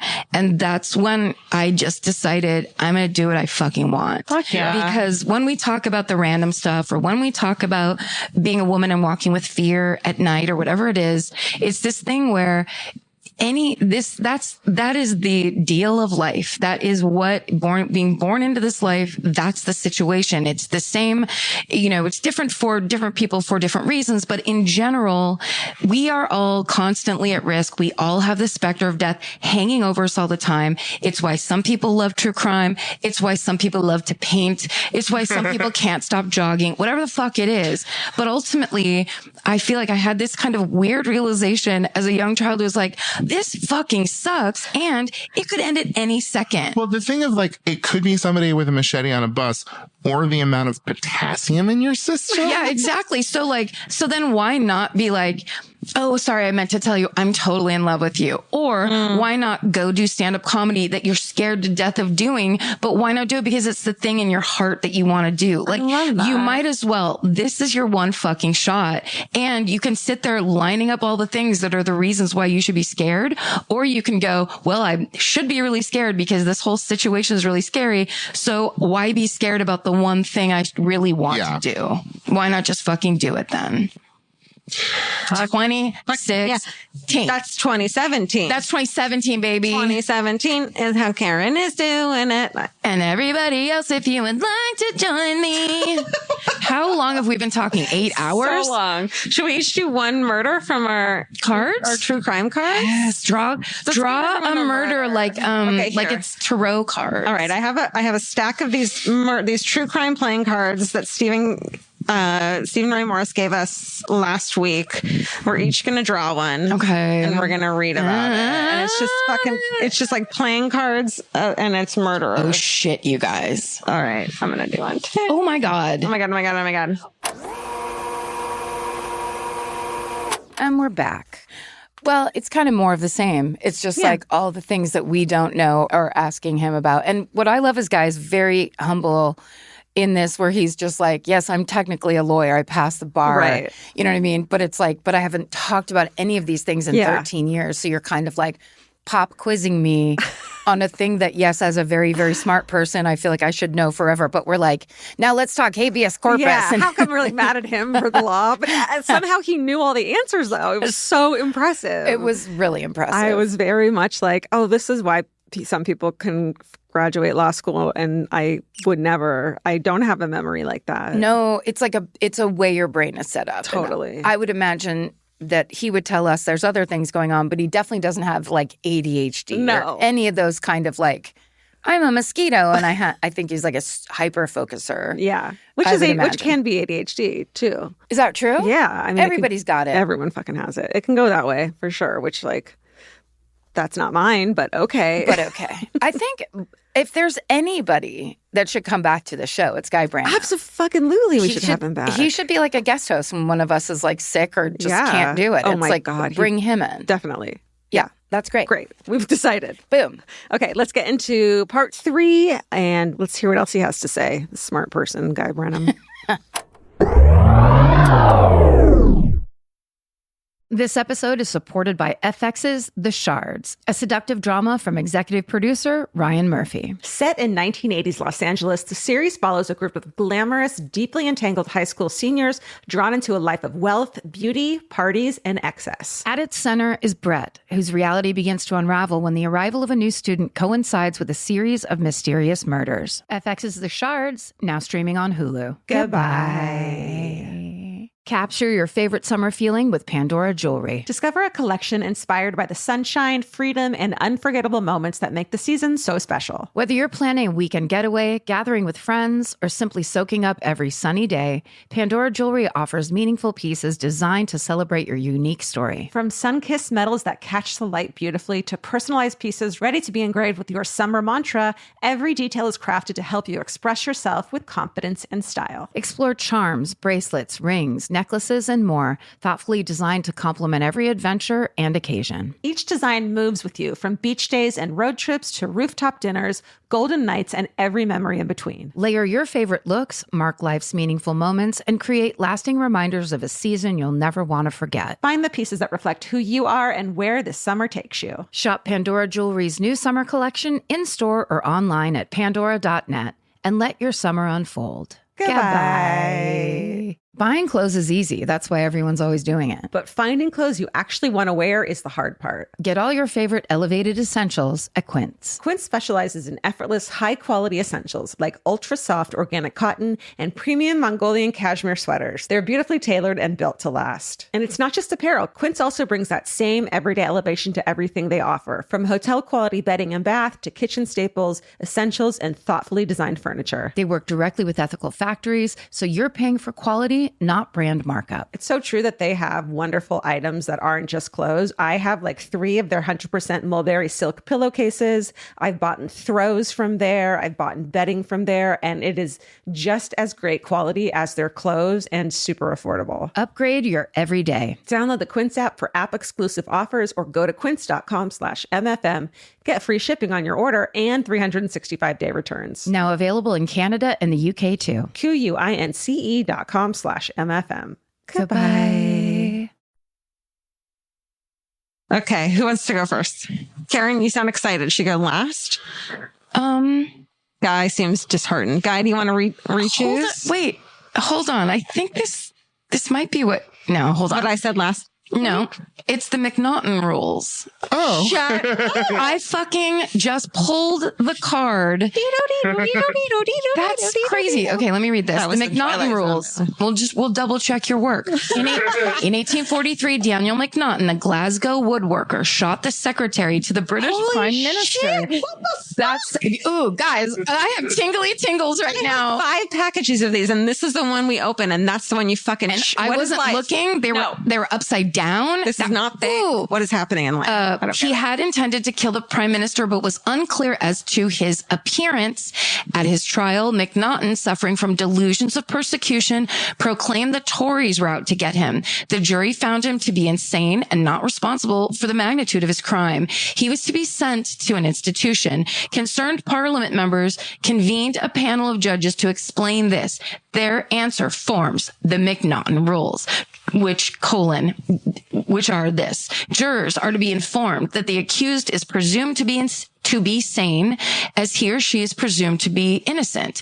To establish a defense on the basis of insanity, the accused must be disturbed enough to not know the nature and quality of what he or she did, or if knowing it, to know it was wrong. Further, if the accused labors under partial delusion only, he or she must be considered in the sane situation as to responsibility, as if the facts with respect to the delusion were real. These British rules, commonly called the insanity defense, have been adopted in America and Canada and have been tested hundreds of times since their inception. In the cases of serial killers such as Ted Bundy, Edward Gein, I like when they call him Edward, Kenneth Bianchi, and Jeffrey Dahmer, the atrocities committed have led defense lawyers to attempt to prove insanity. While this strategy was successful in the case of the obviously dysfunctional Gein, most such defenses prove futile because the sociopathic personality, while deviant in its desires,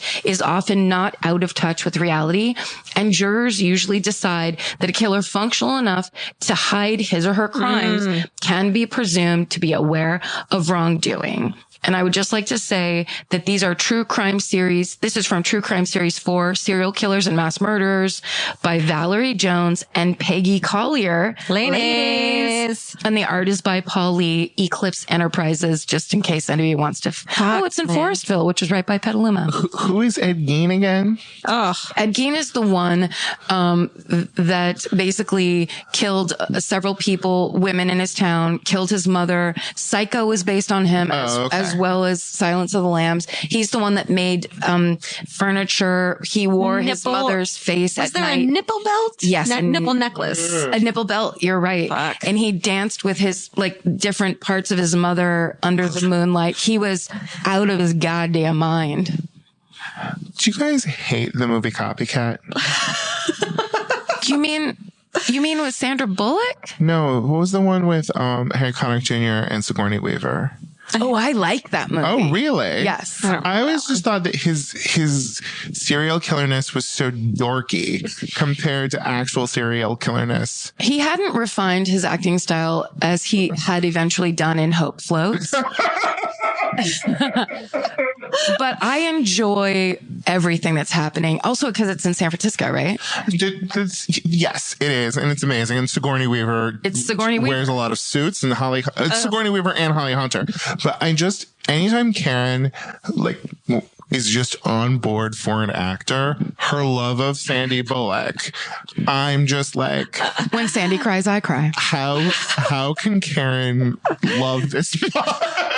It's in me. I want to do it. Yeah, I think you want someone to dig that out, and I think Sandra Bullock does it for you every time. She does it, but I have to say, not the proposal, Sandy, where she's kind of. Proposal is so good. It's good, but that's my Sandy is more 8 weeks notice. I will watch 8 weeks notice. Yeah. Anytime, wherever it is, beginning, middle, or end. Okay. I feel the same way. I'm the same way with Steel Magnolias. Oh, and Sleeping with the Enemy. I will fucking turn that on no matter what. That movie is so good. Steel Magnolias just goes down so smooth. It's so smooth. It's a gin and tonic on a hot day. It's wonderful. Yeah. All right. Do you want to go? You want to go last because you're the guest? Okay. Mine is terrible. I feel like it will be an anticlimax. Okay, here we go. Okay. Richard Tingler Jr. Yes. And it's like a really creepy drawing of an alien trying to look like a man. He looks like he has plucked his eyebrows without using a mirror. Totally he does. Richard Tingler Jr. was an illegitimate child born in 1940. Not his fault. I just want to go ahead and point that out. That's right. His mother often taunted him for his, quote, sinful birth and beat him. What a fucking cunt. I mean, she started it. I'm sorry. She totally started it. He escaped home by enlisting in the Air Force in 1959. While stationed in Alaska, he went AWOL with a friend and was arrested for burglary. In February 1961, he was released in Chillicothe, Ohio. 6 months later, he was arrested on 13 counts of breaking and entering, sentenced to 1 to 15 years in state prison, and was paroled in August 64. He broke parole with more burglaries and returned to prison. On September 16th of that year, 4 bodies, 3 male, were found shot to death in a Cleveland park. 1 month later, he robbed a dairy bar in Columbus. What's a dairy bar. It's just like people go there to drink milk. Just take shots of milk. Just drink milk and give me another. Play pool. He strangled the manager into unconsciousness and shot 2 teenage workers. Identified by the manager, he was indicted on 6 counts of murder and became one of the FBI's most wanted in November 1968. Using the alias Don Williams, Tingler secured work at an Oklahoma farm.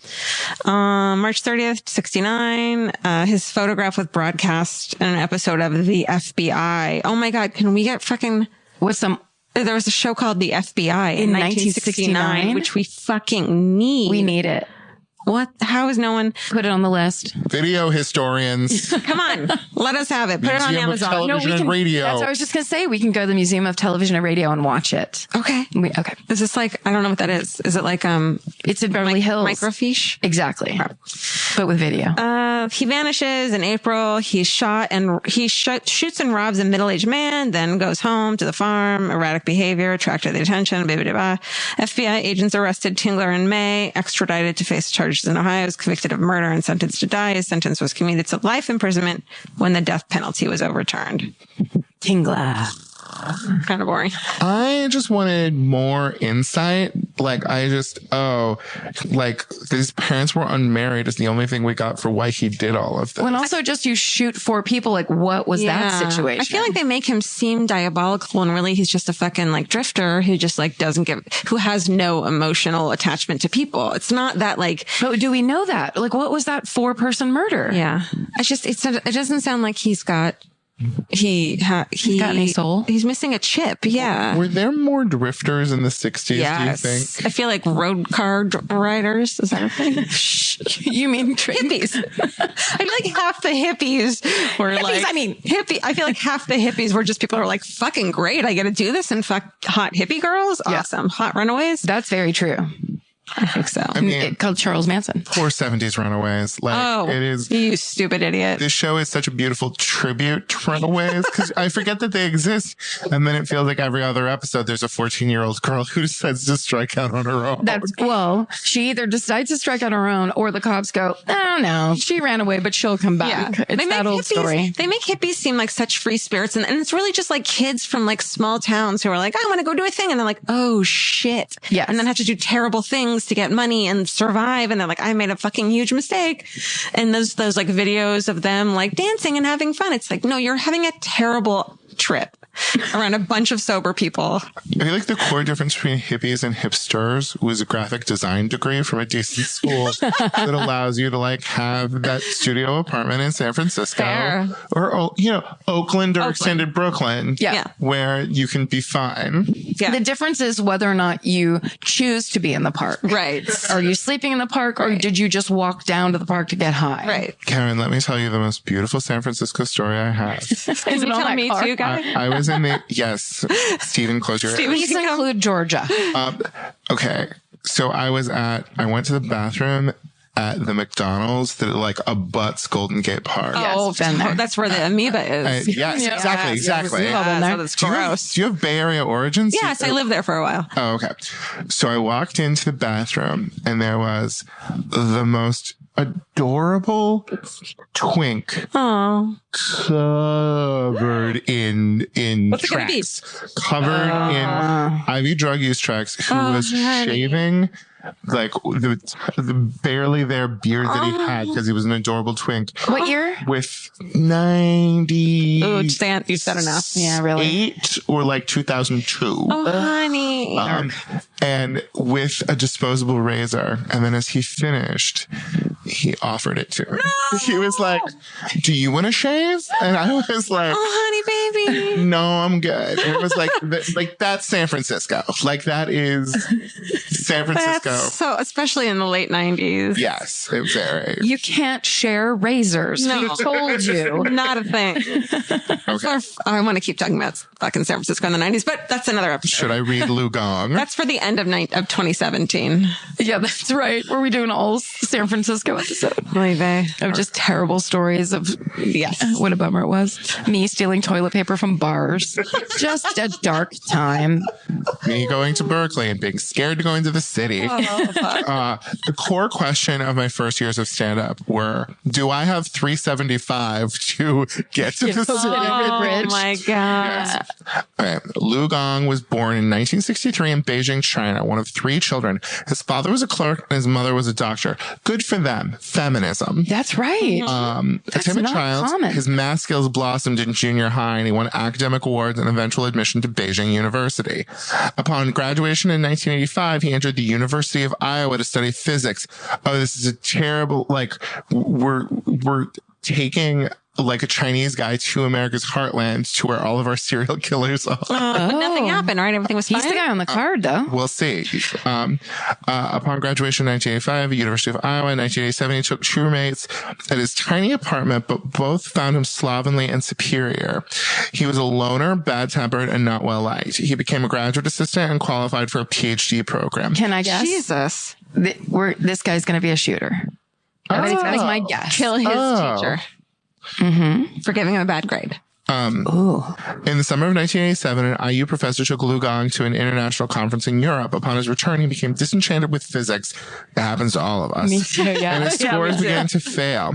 He also began to pay prostitutes for companionship. Nothing wrong with that. Just hand-holding. In 1991, a large cash award he had hoped for was granted instead to a rival. He was incensed and began to file complaints. He also... Bought a gun. Here we go. Bought a gun. He received his doctorate, but still complained of a conspiracy against him. No. Nope, none. No. None. Just go get tenure somewhere. In September 1991, Lu Gong closed out his savings account, packed up his belongings, and sent them home. On November 1st, he walked into a graduate seminar and he shot his professor. Oh my God. You know that. It's like everybody wins on this one. And the professor's protege. I win. He calmly reloaded, walked into the department chairman's office and killed him. As students called 911, Lu Gong killed the university associate vice president and the woman who had been handling the complaints. Have we never heard about this? Poor administrative official. Oh my God. Wounded her secretary. Oh, I've been a secretary. That sucks. Then he went to an empty... She doesn't even get any of the glory of I'm a professor of this. No. She gets all the same shit. She wanted to go home and watch fucking Nash Bridges and have a fucking white wine. All she did was file. Then he went to an empty room and killed himself. The 6-victim murder spree and suicide took 20 minutes. Wait, what year was it? Like in the 80s? Was he one of the first? 91. Was he like one of the first college shooters, I wonder? Oh no, aside it's from... not in college though, I wonder, if it's not out of college, do they call it a college shooting? Yeah, no, it was out of college. Yeah. It was at the University of Iowa. Yeah. Oh my God, that was crazy. That was crazy. Oh God, everything's the worst. It always ends this way. Can we have a good thing? Because I'm really this week has been shitty because I'm looking at Facebook too much and reading all these horrible fucking headlines and fucking Aleppo and all this crazy awful shit's happening. Yeah, let's talk about a good thing this week. I don't have one. Do you guys have one? I have a fake good thing that is just me attempting to leverage your ridiculous success and make it beneficial for me.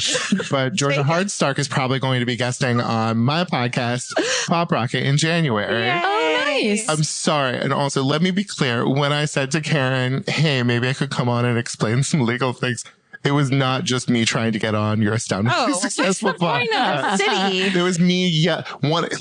Look, when we all listen to podcasts, we all want to yell back at the podcast, which is essentially the only reason I listen to podcasts who are just my friends. Yes. You're making me look important and I'm going to fucking Instagram it. It's also, great. We both win. You'll get to talk about murder things, but you'll also get to talk about some fun non-murder things. I don't know anything about non-murder. Also, we have a little information now. So going forward, whenever these things come up, at least we're gonna be like, I think this was that thing Guy was talking about. However, and we can know what we're. That's exactly right. And we'll start wearing office outfits. I would say my good thing for the week is that I am lucky enough, and I mentioned this on our last episode, to be working on Guy Branum's new show for True TV called Talk Show, the Game Show.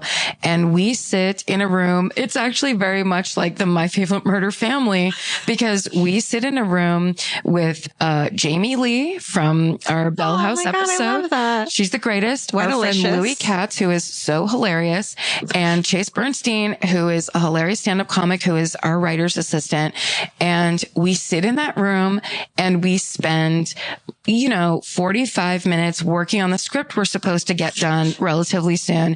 And then we spend the rest of the day laughing our asses off and very actively talking about, the discussion starts about what we need to figure out for the thing. And it'll always end up in some kind of inner stand-up theorizing that is so hilarious. And I just feel grateful that I have a job that instead of draining me of my lifeblood, the time goes by so fast and it is so enjoyable. And the opposite of stressful for fucking once. It is the most fun. And I find so fascinating that headspace where you're trying to find something to be depressed or scared or sad about. Like a friend of mine was recently just obsessing about the possibility that he might die. And I'm like, you will die. Yeah. But the thing is he's happy.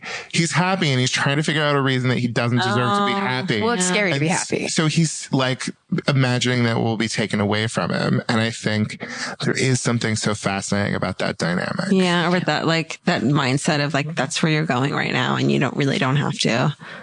I beat myself up about that a lot. Oh, it's hard. It's hard. Well, and also, the good thing that we have is that we're all full of sparkling wine, which is the most fun. Not me. I'm the opposite of full of sparkling wine. But also the thing is, Guy keeps talking about where he'll talk about in preparation for when it all goes bad. You keep bringing that up to me and it's so hilarious to me where it's we almost don't even have time for this all to go bad. It's going to be done so quickly. Yeah. But I think a basic degree of paranoia is something the lovely thing about LA is you've seen so many untalented people get amazing opportunities. It's so weird.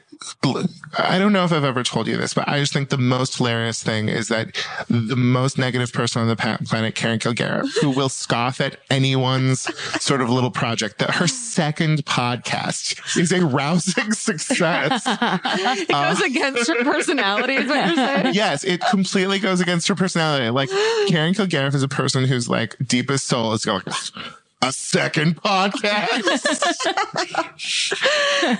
love it. I tried not to start it, but I was so persistent. We really we had to make it happen. This was delightful. Yeah. Thank you so much. Thanks so much for letting me cross over into the world of My Favorite Murder, because at 50 episodes, or how many episodes is it? This will be 49, I think. Yeah. It's been beautiful being taken through those 100 stories. And it's very fun to get to cross over and get to play with you guys. Well, we always say how nice it is when people we like the podcast. Yeah, that's so that's exciting. Really cool. And if you guys haven't already, please listen to the podcast Pop Rocket. It is so awesome. They talk about pop culture stuff, but it's a discussion as panel. ill-informed as this. No, it's not though. It feels like it's very, it felt very produced to me when I was on it, where I was almost a little bit I don't know if I have the right answer. And you're just I'm asking you your opinion. It's everybody felt very, they had big opinions about things. So I was I don't know if I have opinions. You just gotta get loud and get sparkly wine. That's right. I can't. I know. Yeah, thank you. Thanks to Stephen Ray Morris of the Percast for being our amazing audio engineer. Yes, he's who I'm thankful for this week, because when I go out of town, which is a fucking anxiety-ridden thing for me, because I hate leaving the cats, the fact that he now takes care of them fills my heart with joy, because they love him, and that it makes it less anxious for me to go away. That's awesome. You got one. Yeah. Yeah. Yes. Very good. You got, I don't know, go to My Favorite Murder. and do stuff. Yeah, go on. Oh my God, there's games and puzzles. And you can join the raffle. It's going to be so awesome. Thanks you guys for listening. Happy New Year. Happy New Year. Thank you for being here with us all through 2016. Yeah. We've had a great time. 2017, we're going to fucking pepper spray. It's a good thing. Yeah, I mean, in a good way. It's not a positive. Like, we're going to fucking kick it. We're going to kick it. You know what I mean? Like, we're going to fucking pepper spray it. Okay. Let's assault 2017. We're going to make it our bitch. We're going to take keys between the knuckles to 2017. 2017's balls. Thank you guys. Stay sexy. And don't get murdered. Bye. Bye. Elvis, do you want a cookie? Want a cookie? There we go. You guys actually do that? I always assumed there was just like one track of it that was used every time. Why do you think he sits out here? Because he fucking knows what's going to happen. He comes over here and he knows. Oh, that's fun. And we also got into some playing cards, some true crime cards that Stephen got us. I still have those. I mean, we were really producing this show in a whole new way where we're like, I guess we'll bullshit, ask you questions, and then we better end with something else. Yeah. We had those cards. It's like a variety show all of a sudden. Yeah, we did it. We can produce whatever. Yeah, thanks, Stephen. Thanks, Stephen, for giving us those cards. Yeah. So this episode, as we told you, was originally titled The Great Guy Law Time New Year Spectacular. I like that, though, a lot. Yeah. I think it's good. But we could also call it Don't Half-Ass It, which I don't think we did. I think we whole-assed it on this episode. I mean, we asked all around. Guy delivered it. Yeah. At one point, I reassure Guy, this is my favorite murder where being wrong is so right. So we could name it Being Wrong is So Right. Because it's fucking true. Yeah. Then Dying Utterance. Which I say that. I say it should be the name of the episode because I'm like, I love that phrase. Yeah. I do love that it's admissible in court. Like that idea. As it should be. Very compelling. I mean, how many more legal concepts are there out there that we don't know about? Yeah, that were made up in like the 1950s and make no fucking sense, but like some random person used it to get off. And then lawyers since that time are like, may I quote? Yeah. Dying Utterance v. the people. Right. You know what? We're going to find out next time Guy is a guest on this fucking show. That's right. We can get all those legal questions. Do you have legal questions? Yeah. Are you up against it? Write in and let us know. Let us know your legal questions in the comments. Name names. No fucking Name names. Fucking give us phone numbers. We'll call and ask. It'll be so much fun. It's going to be so good. All right. Well, that was the rewind for this episode. It's like rewinding a weird episode is a weird experience. It is. We don't have much to say because we fucking said it all in the episode. Because we invited someone else that would say it all so we wouldn't have to. Exactly. And we didn't. And it worked. It was great. All right. Stay sexy. And don't get murdered. Goodbye. Elvis, do you want a cookie?